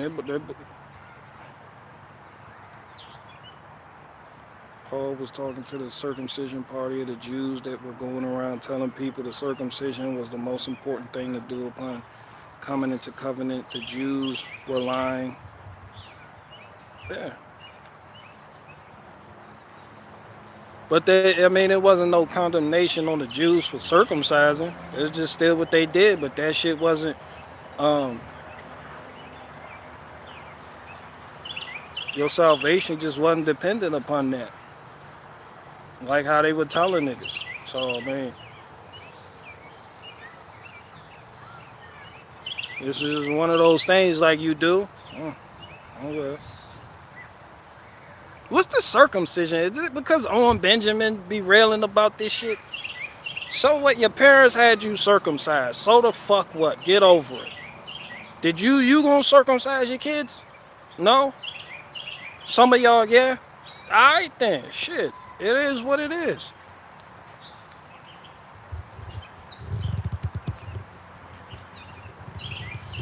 Shit, it ain't like you'll be damned if you circumcise your kids, and it's not like you'll be damned if you don't circumcise your fucking kids.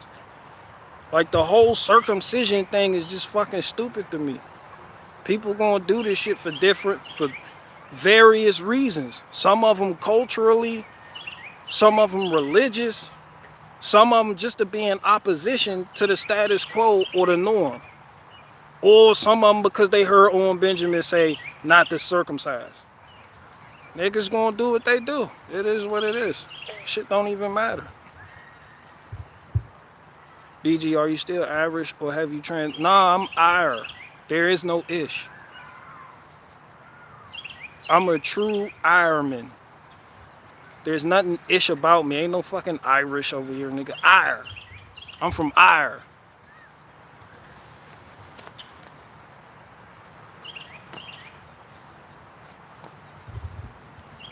The British are the ones that started that ish shit after they tried to water down our culture by stopping us from speaking our native languages and practicing our native religions and doing all the things that us natives used to do. And after they was like, yeah, Irish. Nah, nigga, Ire, nigga. The British are British than a motherfucker. This shit was Brittany before them niggas showed the fuck up and started claiming Britain. This shit was Britannia. The Romans called this shit that. But we called it Alba. This shit was the homeland. The mainland, you had the Gauls out there. They were in the mainland type shit. But they were like distant cousins. Like we didn't even, like, yeah, nigga, they were different even though we were the fucking same. Like, yeah, the Celtic people all over the fucking place. It's just different tribes, nigga. The Gauls over there, you had the Scotty up there, even the Picts, they were up there in what's now known as Scotland. They were just doing what Picts do. They were picked like a motherfucker. That's what they were. They weren't Pictish, they were just picking.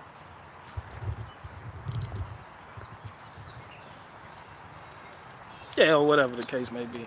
Woo, woo, woo, woo, whatever the case may be. I got one more question.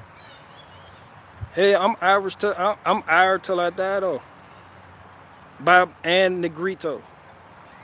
I got some shitty shit with me. Got half a circumcision, leave some extra. Oh, fuck what you do? Cut the shit off? Keep the shit? Cut it all, say something for that. I don't know fuck what you do. Some people eat the shit. They eat that shit, they cut it off and eat the shit like it's an umbilical cord. And they be like, hell yeah, don't even boil this. You supposed to eat this shit raw, get all these nutrients and whatnot. Shoot, we got mothers in here right now that ate the whole umbilical cord after it was cut. Didn't even have a side of horseradish or no garlic, no herb or nothing to go with it. No soup, no stew, just straight umbilical cord. That's how some niggas just eat the foreskin after it get cut off. They like, hey, let me eat this. It's like, do you want some hot sauce with that? It's like, nah, nigga, this shit gotta be pure. It gotta be pure. This shit high in vitamin C and everything.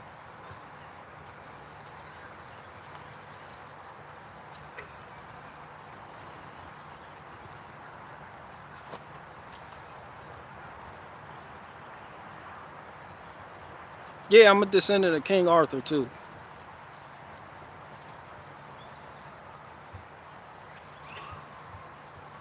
Is usually put in pill form. What, the cord? They peeled it? They found a way to peel it? Damn, I mean they had to dry it out. That shit wild. I heard from like the real like truther type, the hardcore health people, they like, yo, you supposed to just eat the shit bloody and everything. Like no side dish, no Sprite, no Gatorade, nothing to wash it down with or nothing, nigga, just eat it. Dried and chopped. Man, you supposed to just eat the shit right then and there. You supposed to cut the shit, you eat the shit right then and there. Baby still crying, butterball naked and everything. You just supposed to go to town.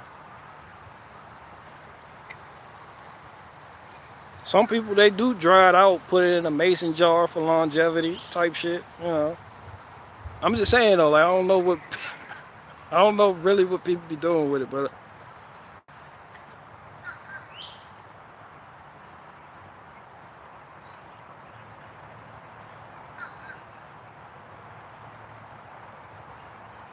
The placenta.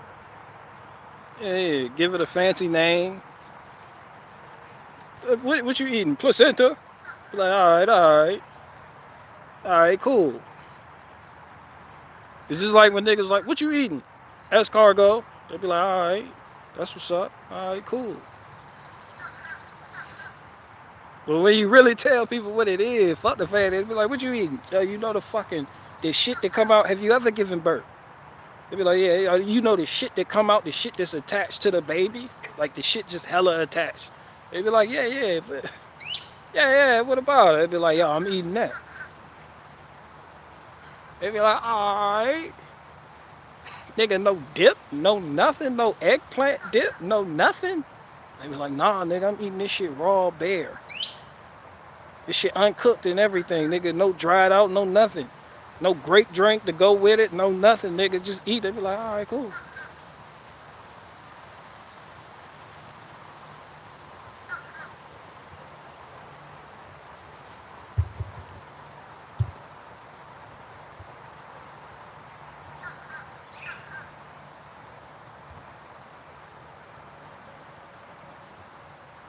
Placenta looks like the tree of life. There's a whole bunch of truth or knowledge on that. I don't get into that branch of.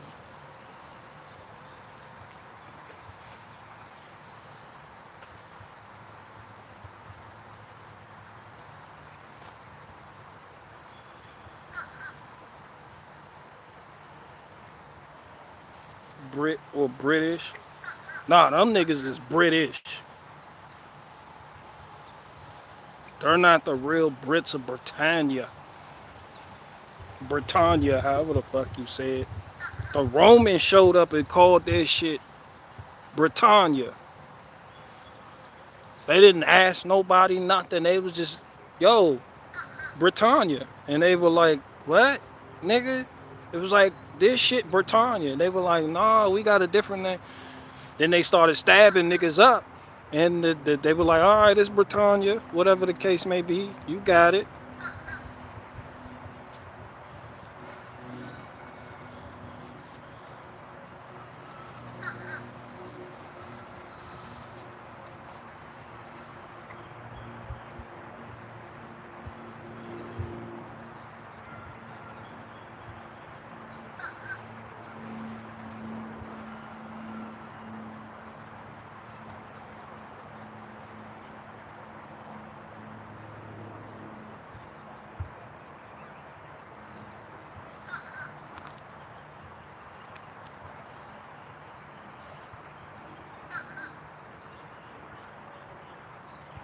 Placenta Jamba Juice, new flavor.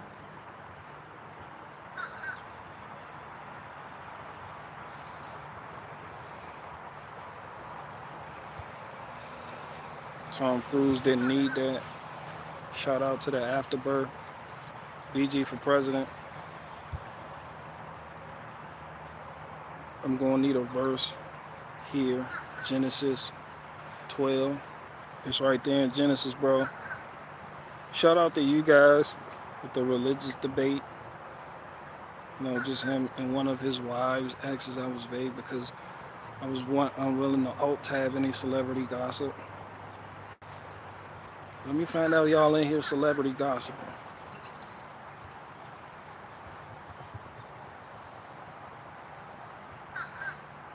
Alright, I'm caught up.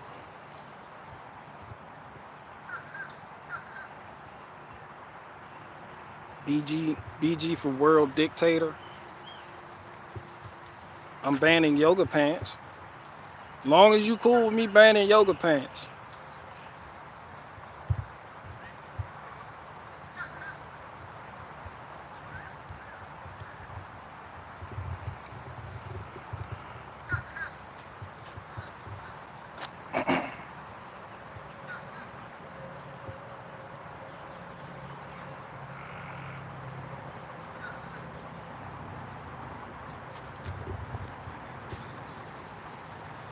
No visible moose knuckle, no moose knuckle, no wolf knuckle, no meerkat paw, no warthog head.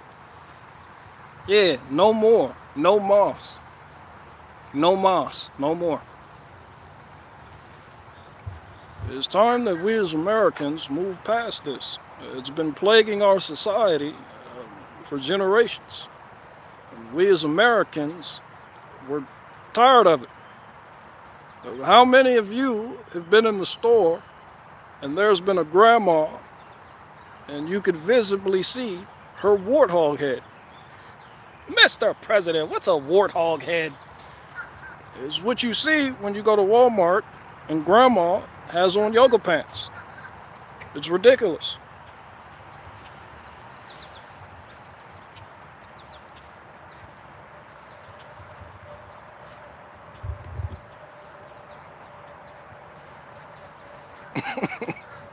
No monkey claw foot. Hell no. No pokey power.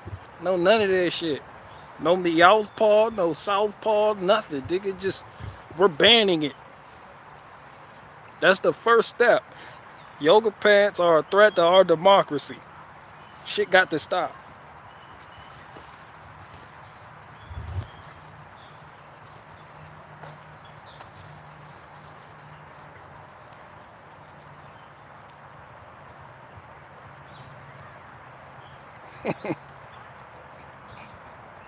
What? No queef baubles? Watachi, Faith, get Watachi a yogurt. He said no queef baubles. Yeah, no queef boxes on display. We're sick of that shit.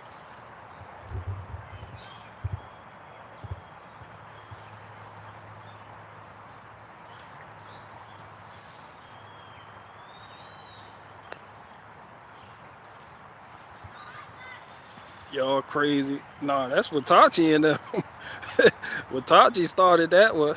Talking about no queef boxes. Watachi, you on.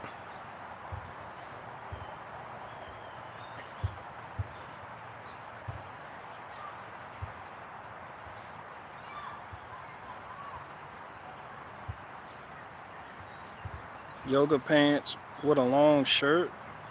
Just require long shirts with yoga pants. Hell no, y'all ain't gonna do nothing but find a reason to bend over.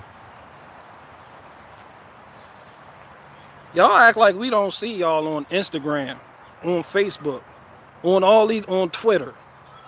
Y'all act like we don't see y'all. We can wear long shirts. I cut the yoga pants. No, not at all. There's a lot of women in here with that rebellious spirit. They got that Jezebel spirit. Y'all don't hear me. You give them an inch, they take a mile.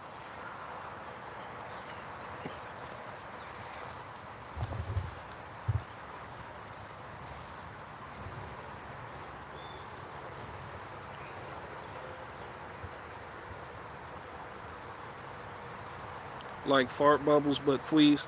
Faith, can you give Watachi another yogurt? He's the fart bubbles and queefs bit that he just did. Give him a yogurt for that. I got one more question.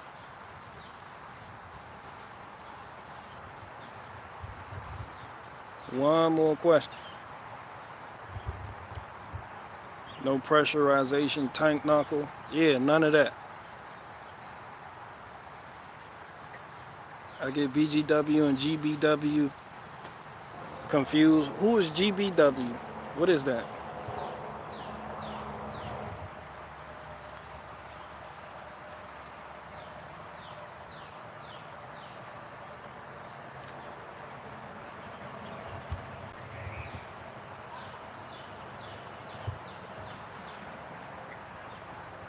So no one has any question on anything we talked about today. I'm gonna start organizing. I'm gonna start coming out here with cue cards. I'm gonna come out here with post-it notes on my shirt so I can remember what the fuck to talk about.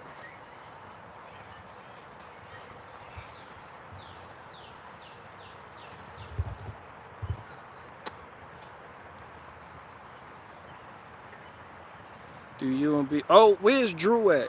Drew, I did put compost in my watermelon patch. You're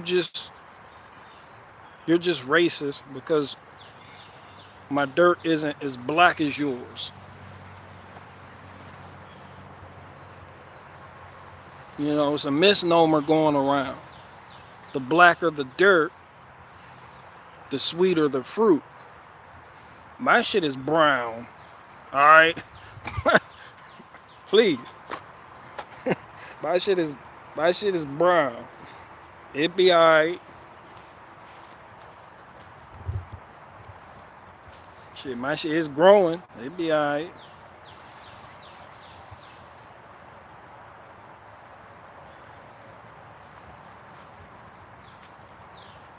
Food line watermelon seeds. Sure. I'm gonna have a lot of watermelon though. I started a new patch at the south end of the adjacent patch, and I'm gonna have a lot of watermelon. I'm basically only gonna do. Oh, Drew the homie. He was on Drew. He commented on that short that I put out in the community post. Was that a community post? Yeah, he was a comment. But yeah, I'm only gonna do what I want to do, which is what you should be doing anyway. But man, I think we was just doing too much. So because we were doing too much, it made it undesirable to actually get out here, till, weed, and do all these other things. Because sometimes you're not supposed to feel like gardening is a chore. That's one thing. Especially if you're not living that homestead lifestyle. Like, you know your food, you still go to the grocery store. Like, you know your food just doesn't come. This is supposed to be enjoyable. For real, to be honest. It's supposed to be something you enjoy doing. And in order for that to be something you enjoy doing, you have to plant what you like. If you have a plan, like say you want to make spices or your own seasoning, and you got a dehydrator, and you could plant these herbs, you get your shit in order, you start planting those herbs. You got a plan for it. It's not just out there to be out there because somebody else has it or because you want to fill a void somehow. Because that's going to come with extra work, and before long, you're not going to have your heart in doing it because you don't even eat squash, but you got squash out there. You're like, I don't even eat the shit. You can't even get this shit away. People don't want the shit. You live in an area, people just aren't interested in it. But you're growing it just to, I don't know, just to look the part.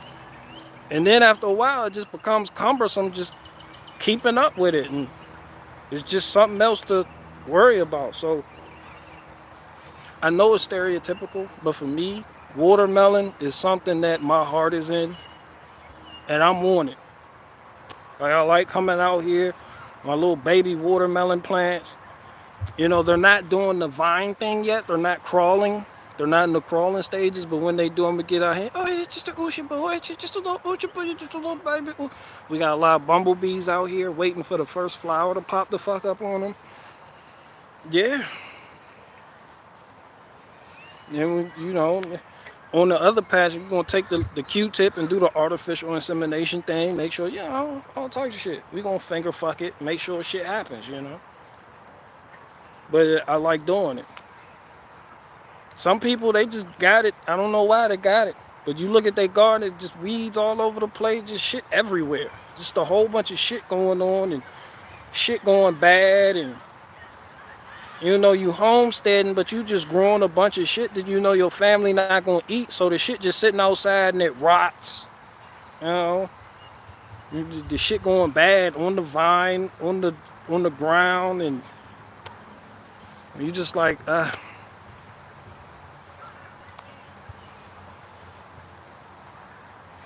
I'm spending a lot of time and effort this year to make salads, basically. Yeah, I will have a cabbage patch. I will be growing lettuce, all that, tomatoes. Yeah, all this shit gonna be my salad. I got my own salad. I just like to focus on a certain thing and get good at that and perfect that. Like, if I know I'm gonna be making salads, I'm gonna be growing eggplant, tomatoes, a few spices, lettuce, maybe some cabbage, and maybe some snap peas,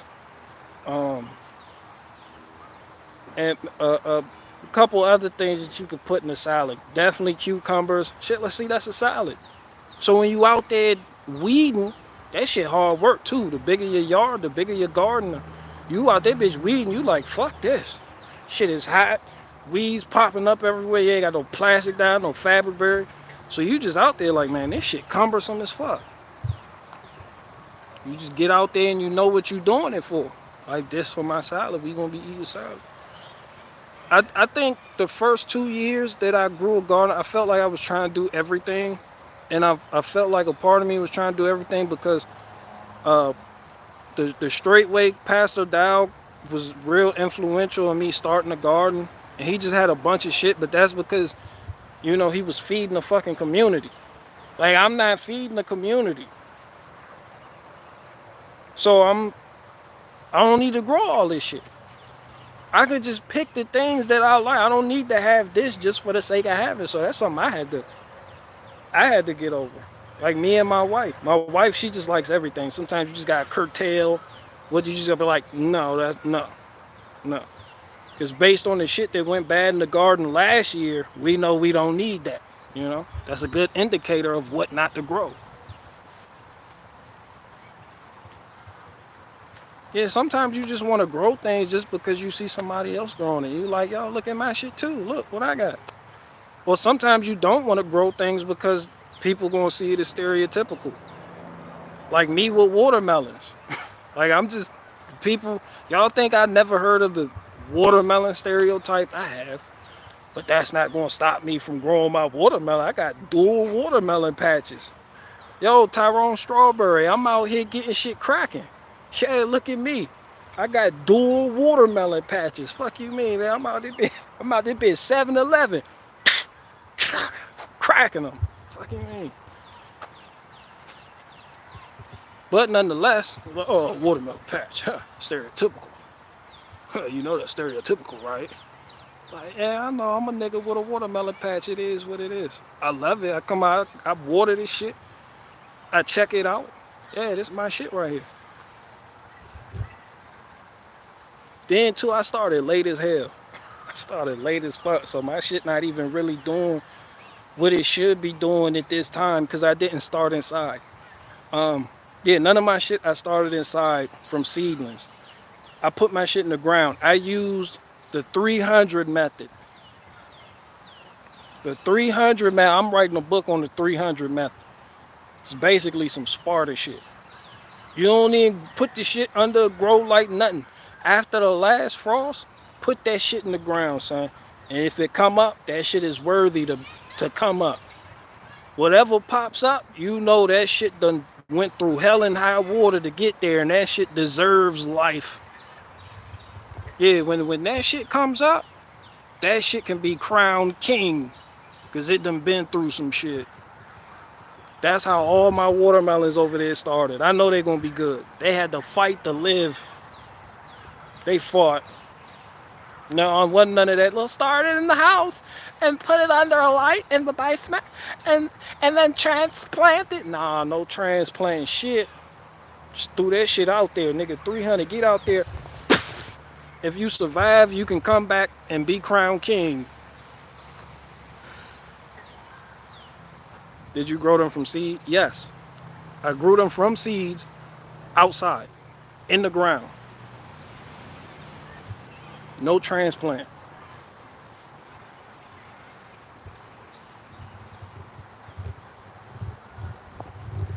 That's why I say I'm gonna write a book on this shit. Like, you know, the nigga with the no tail, the nigga, he like, yo, you don't got a tail.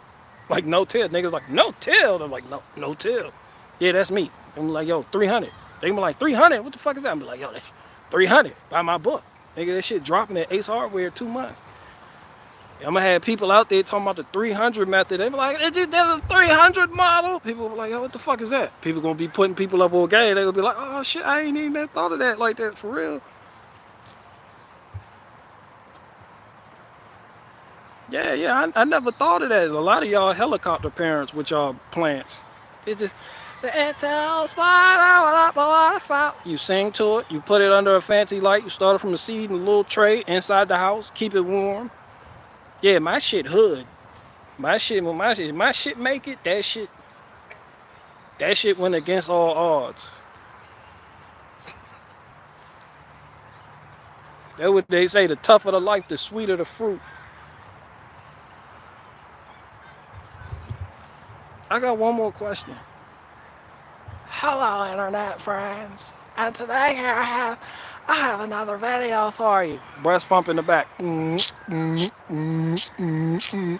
have another video on Andrew Carnegie. He was from Scotland.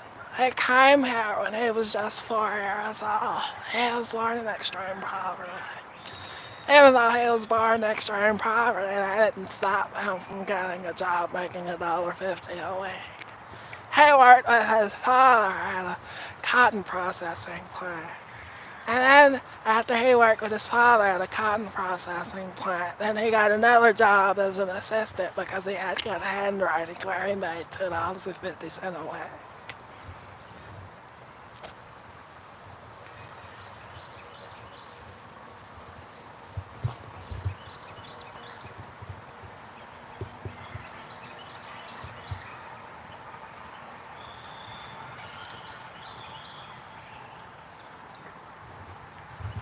Drop some rap beats over a breast pump. Really graceful know what I'm talking about. She had that breast pump going in the background. She thought we couldn't hear it. Hi, internet friends. It's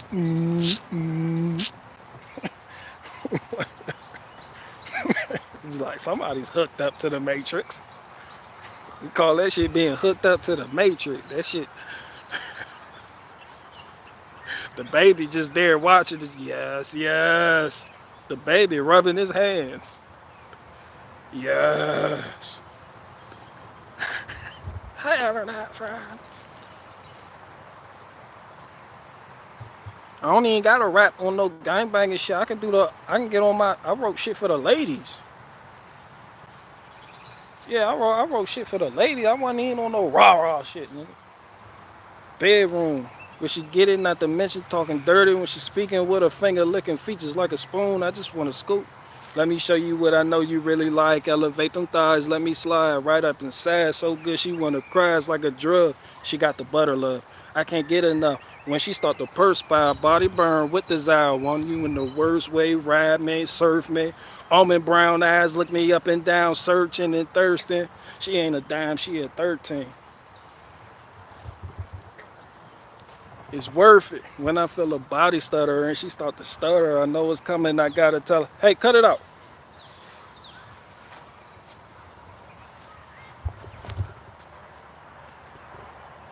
Yeah, I was writing shit for the ladies. Organic yogurt, hell yeah. That sounds like a great song title. On some nasty shit.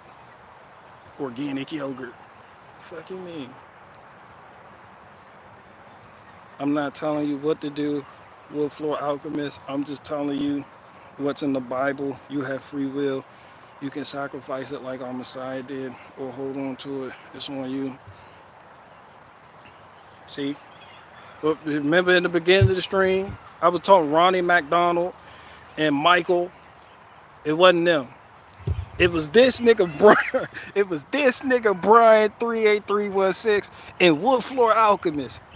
When these niggas lock eyes in the chat, it is on. That shit is on site in every live chat. Them niggas is they gonna have they word. They got their shit ready. Yeah, they got their shit ready. They come in here and bang it out, literally. They banging on that keyboard, that thumb pad.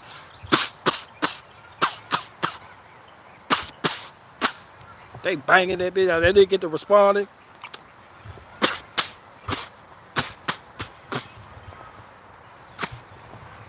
I'm just sitting up here just talking my shit. They going in.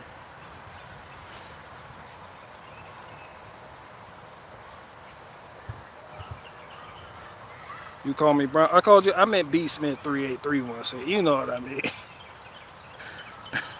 Yeah, y'all go in every stream. It's you two I was talking about, not Ronnie McDonald and Michael, but it was you two.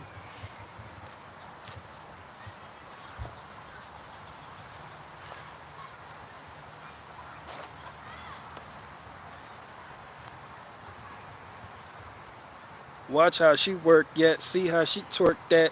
When she passed that, I'ma catch that. She said, I'ma eat it up. I said, I'ma beat it up. That's how we clash from the elevation, the passion, the madman, how I'm feeling. Shorty body got me fiending.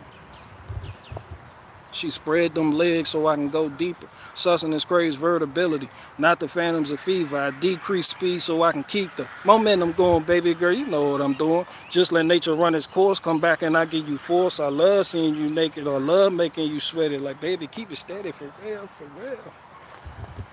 Man, I was just right. I was on my smooth shit back in the day. Hell yeah. I forgot about that one. I don't even have a name for it. I wrote that shit back in the day. Back in the day.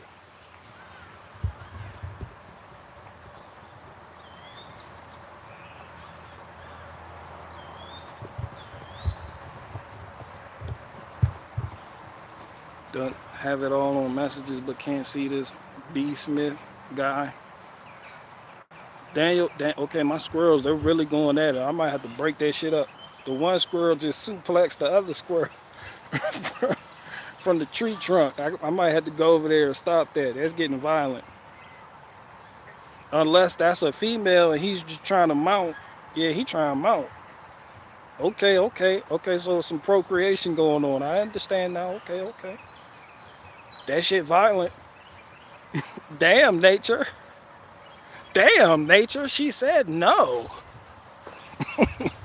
Y'all ever see hippos fuck on Animal Planet and you just like, damn, nature. She said no. Nature don't get no fuck. Fucking, them fucking hippos, they really mount up. Mount up. Them niggas dismount too. Their dismount is devastating. That shit. No recovery period or nothing. You like, damn, nature. You like, is all of nature this rapey? And they're like, yeah. Shit. Shit, they get it in. Like all aspects of nature is rapey. Like this shit crazy, right? Yeah, well, I'm telling you.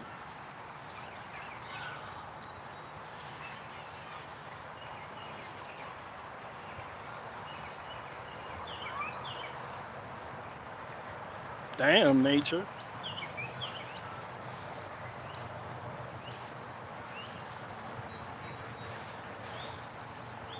I have heard it all on this channel, even hippo sex. Nah, that's on Animal Planet. Don't, Wataji, don't tell me you never seen Animal Planet. Come on now, animals get it in. Where you think baby hippos come from? Of course there's hippo sex. Like they really crush. They crush. I ain't even gonna hold you on it. They crush a lot. They ain't a player, they just crush a lot.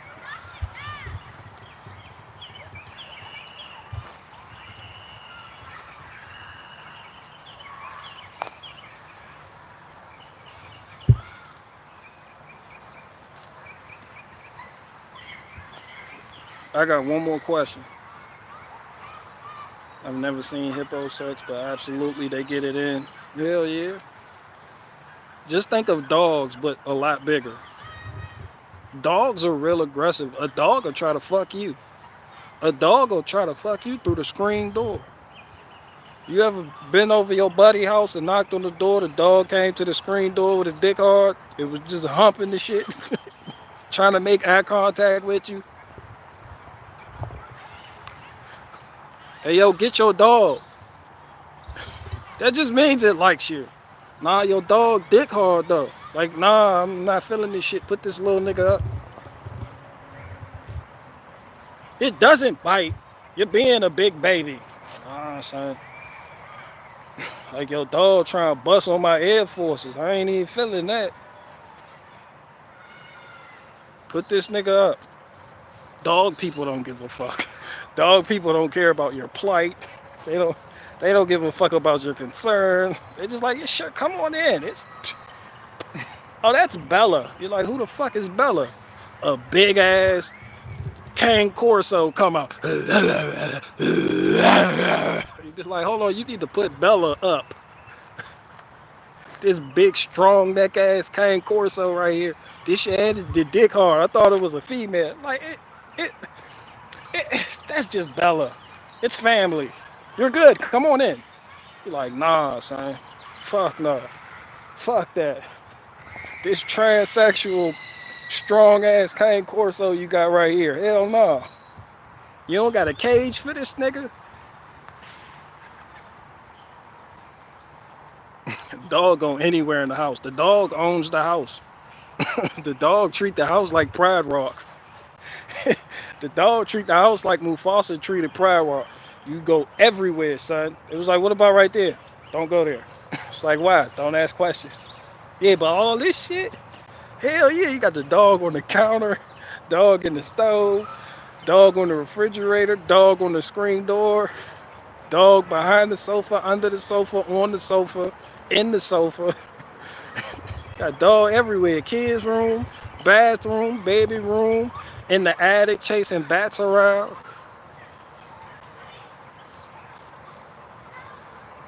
A Caucasian shepherd to fix that Corso problem. When you get a Caucasian shepherd, you gotta keep that nigga out back. That nigga needs to be out in the backyard. Fuck, you got a big ass Caucasian shepherd just hell no, why is this hulking nigga not in the backyard? It's part of the family. It sleeps in my bed with me too. Just come on in. They give these aggressive dogs cute names like Shirley. Like, who is this he nigga right here? Oh, that's Shirley. She doesn't bite. You mean this big cane corso with this hard dick right here? They'd be like, yeah, come on. It's Shirley. They calling for Tracy. They're like, Tracy. They're like, damn, you got a new girlfriend? A big ass, a big strong neck ass pit bull come in the room. They be like, oh shit, why the fuck you call it Tracy? That's his name, silly. Like, hell no, tell Tracy to go back where Tracy came from.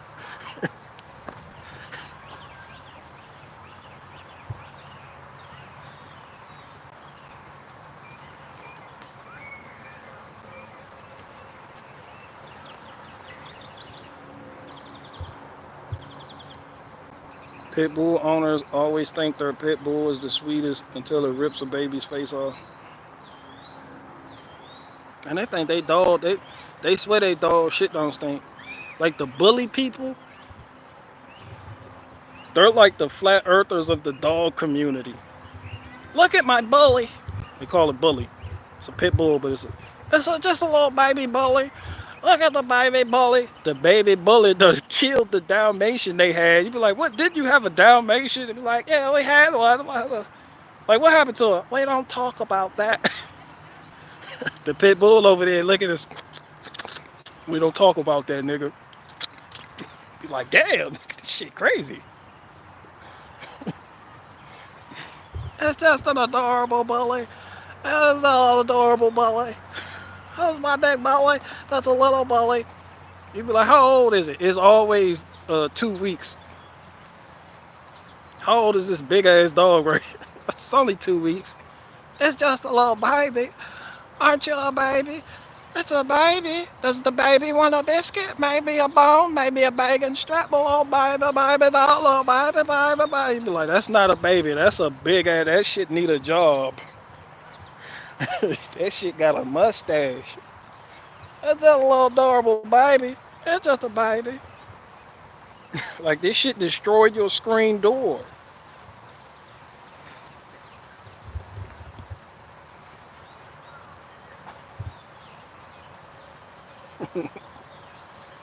Pit bull enablers. No bull. Pit bulls tear up furniture too. They'll chew like baby pit bull. You really gotta keep an eye on them and train them right, cause they'll just start chewing. They do this. They go through this little phase. They just be chewing on shit. They'll gnaw on your furniture. Like, they'll fuck up some shit. Like, they'll gnaw at the carpet and there be holes all in your fucking carpet. People just live like that. It's adorable. You're like, man, this shit, hold on, fam, that shit chewed up your window treatment. You okay with that? It's just a little baby bully. It's just a little baby bully named Bella. Got a baby bully named Bella that chewed up the furniture. It's big as fuck too. Look at the circumference of this pit bull's neck. It is. They got a hard dick and it's fucking your furniture. Your furniture is destroyed, and you still baby making baby noises at it. Come here, little baby, baby Bella. Who's a good boy? You're a good boy. They just call a dog a good boy for any reason. That shit could be dragging them through the street on a leash. Yeah. Oh, you're such a good boy. It's a good boy. You see, who's a good boy? You're a good boy. Good boy.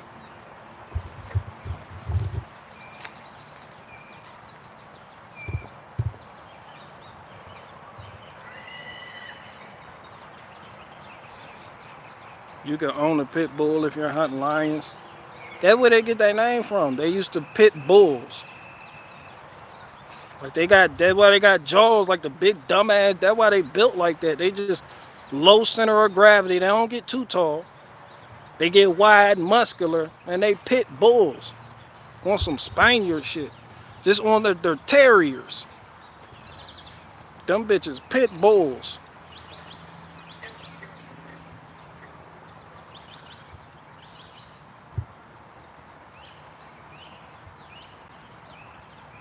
How come everyone that owns a pit bull is a loser? Man, don't tell that bully community people that.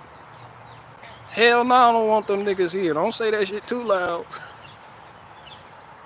They're like the Bitcoin people of the truther community. Yeah. Nah, they'll go to war with you over some shit. They're like the mushroom people. Nigga, the pit bull is everything. They'll have like 3 pit bulls, each of them different colors, and got different color eyes.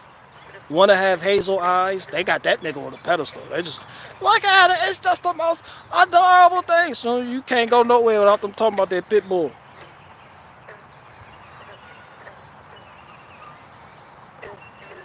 All their conversations are going to revolve around that pit bull with the hazel eyes and the speckled spotted pattern. People will drive all the way to Delaware to pick up a pit bull illegally for $3,800. Hell no, I don't be talking shit about people pit bulls in here. They'll bring war. I'm going to Delaware for what? To pick up a baby, pick up a pit bull puppy, and maybe get a Doberman while we're out there for $2,800. People spend money on dogs like, I don't know. People will go to Delaware. It's always in Delaware too. It's fucking in Delaware.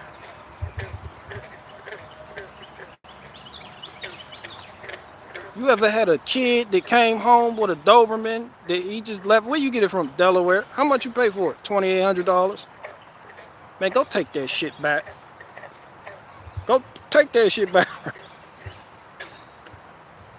Hell yeah, I paid $2,800 for this Doberman.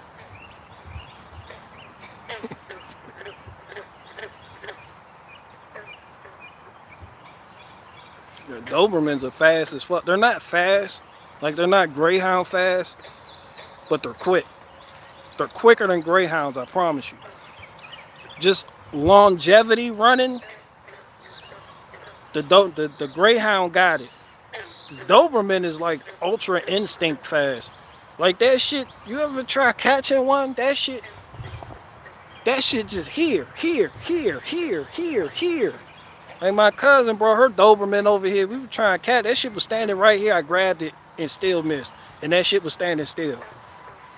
I was like, yo, you need to get your dog. This shit. Yeah, this shit can't be caught.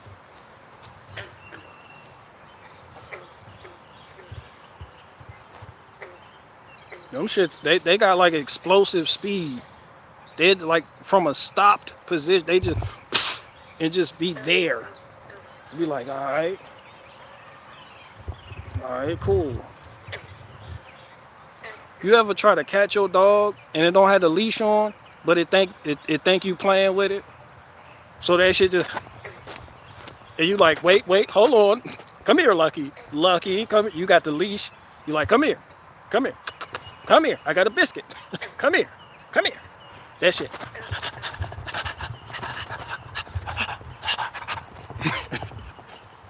That shit, swear you playing, you be dead serious.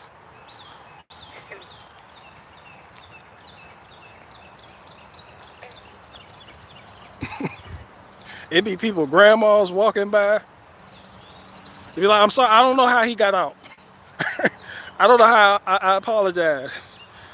I don't know how this nigga broke out. This nigga's an escape artist.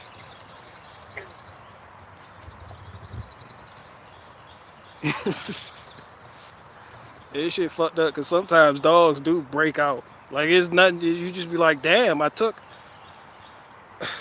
every precaution. I don't know how it got out. That shit just out.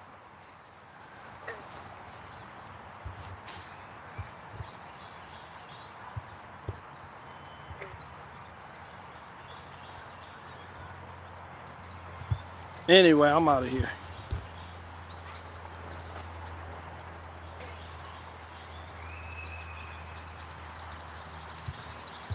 I'm out.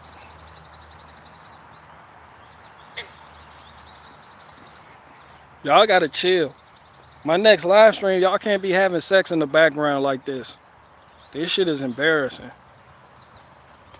The whole pool is embarrassing, but the frogs making sex noises in the background is no better. My two squirrels over there still trying to hump each other too. That shit hella rapey over there.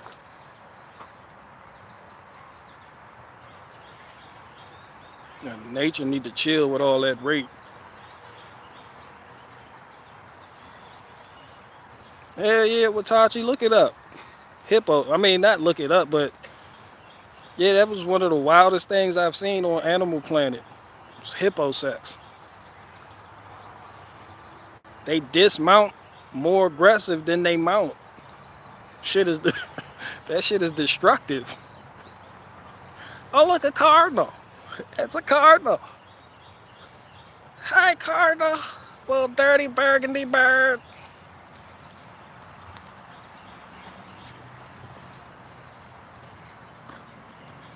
Hi there, cardinal. Hi there, little cardinal. Hi, internet friends.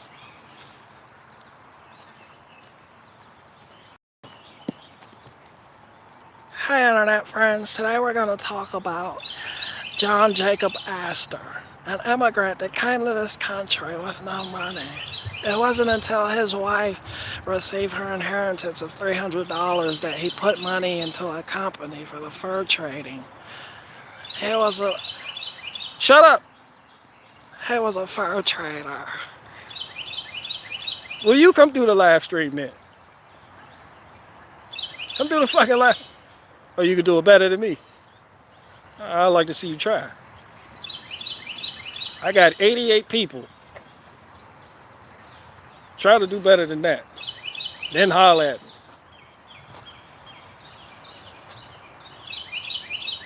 Like, these squirrels are determined to rape each other at this maple tree too. Like they've been at it for an hour. They could have went over there by the cedar tree. They could have went up there by the cherry blossom, but they're just right there.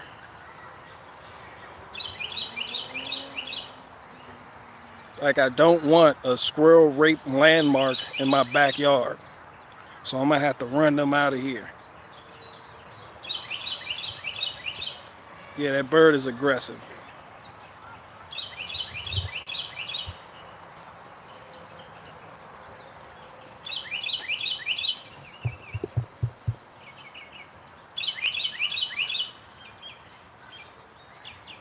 You're right, the bird can replace me. All people do is come in here to argue with the other person. As long as B Smith 38316 got Wood Floor Alchemist to argue with, they good. They don't even need no one to host the stream. As long as they got each other.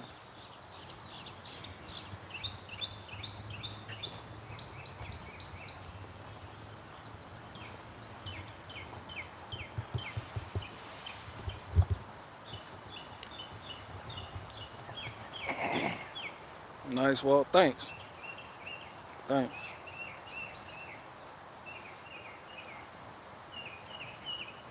Homesteady. I guess, but no. Hell no, I'm not homesteady and I'm not self sufficient. And I still depend on Aldi and Food Line employees. So y'all need to take y'all ass to work. But yeah, I'm a homesteader. I'm a farmer. Fuck homesteading, I'm a farmer. Fuck that. Shit, everybody else lie on the internet. I'm a farmer like shit.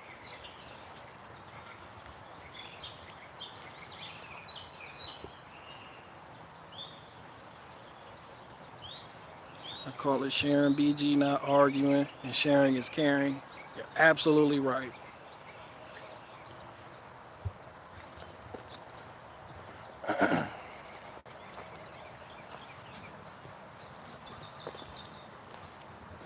Well, internet friends, it's time I let you go now. My internet friends, and be also to be on the lookout for my next video. Really Graceful has that undone biscuit. There's an undone biscuit quality to her voice. There's an extra. I don't know what that is, but it's there. It just sounds. I'm telling the people now. It's real rich. Yeah.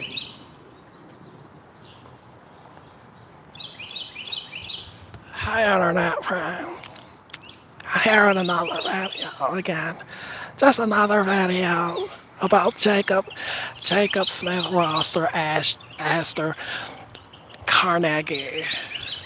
That's what I'm trying to tell the people. I'm telling Michelle, if I fell off tomorrow, would you still love me? If I didn't smell so good, would you still love me? If I got locked up and sentenced to a quarter century, could I count on you to be there to support me mentally?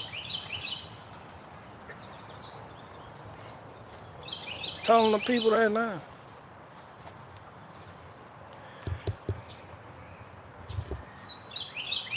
What's up, guys? Richie from Boston here. Today is October 21st, 2018.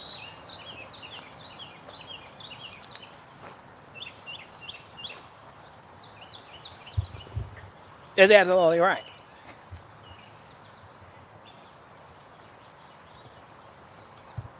I just have to right now pop you being the third. I wonder if she has a husband. Hell yeah, really graceful. She married and all that.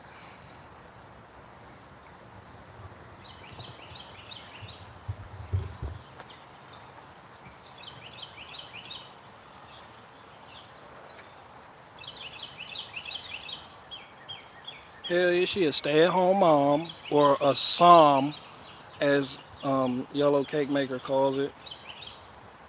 Hell yeah, shout out to Really Graceful. Shout out to Faith Fuego. I thought you were leaving. I am leaving. I'm actually leaving now.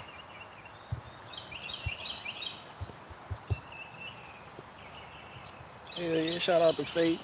Buy her wreath before I beat y'all at. Y'all see that Faith, that wreath right there? That shit just a wreath. You don't put the TH at the end of it or nothing. That shit a wreath. Buy her wreath.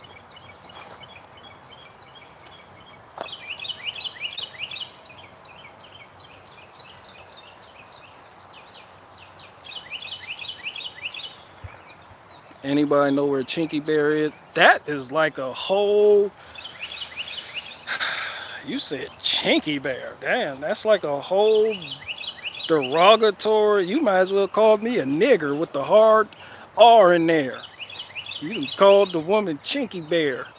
She is little old man. How dare you? Who said that? Cynthia Riddle, I'm appalled. If this is what free speech is, we need to get rid of it. Because that was extremely harmful. That is hurtful and dangerous rhetoric.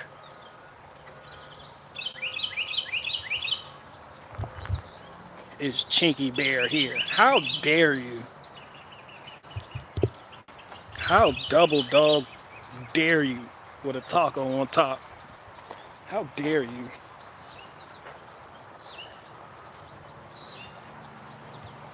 We call her Little Old Man around these parts,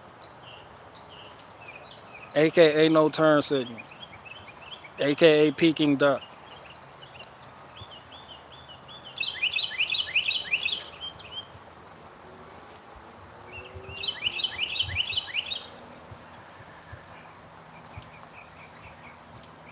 Hello, Little Man didn't used to have Cheeky Bear name. She did, but damn. We don't put nobody on blast like that around here.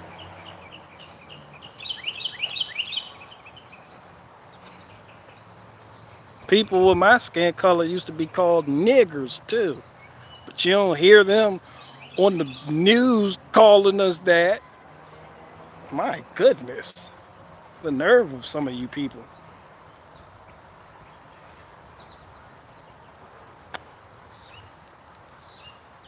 Yeah, you don't hear Donald Trump just up there.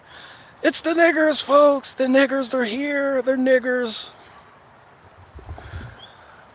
We gotta do something about the niggers, folks. I tried. They don't like me. I don't know about these niggers. Candace Owens be the first person to come. Candace Owens, the female Ben Shapiro. And that was absolutely harmful rhetoric. And that was just absolutely uncalled for. And I won't stand for it. And I will be voting for Ron DeSantis. Ron DeSantis, lesser of two wall kissers. Pick me, what do you got to lose? He's over there kissing the wall right now, folks. He's just kissing it, mwah, with a little hat on. Now he's not too bright. But then again, a lot of Floridians aren't. I tell you what, folks, they're not too bright. That's why alligators are in their trash cans. Florida is a shithole country. Yes, it is. Mar-a-Lago is there, I know. Open mouth slobber kid, bro. He French kissing the wall right now.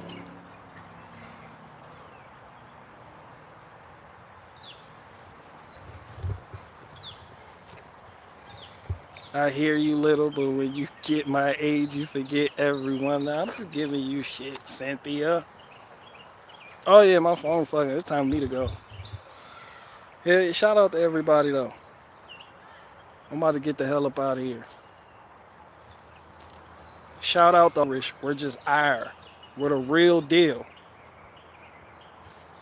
I'm out.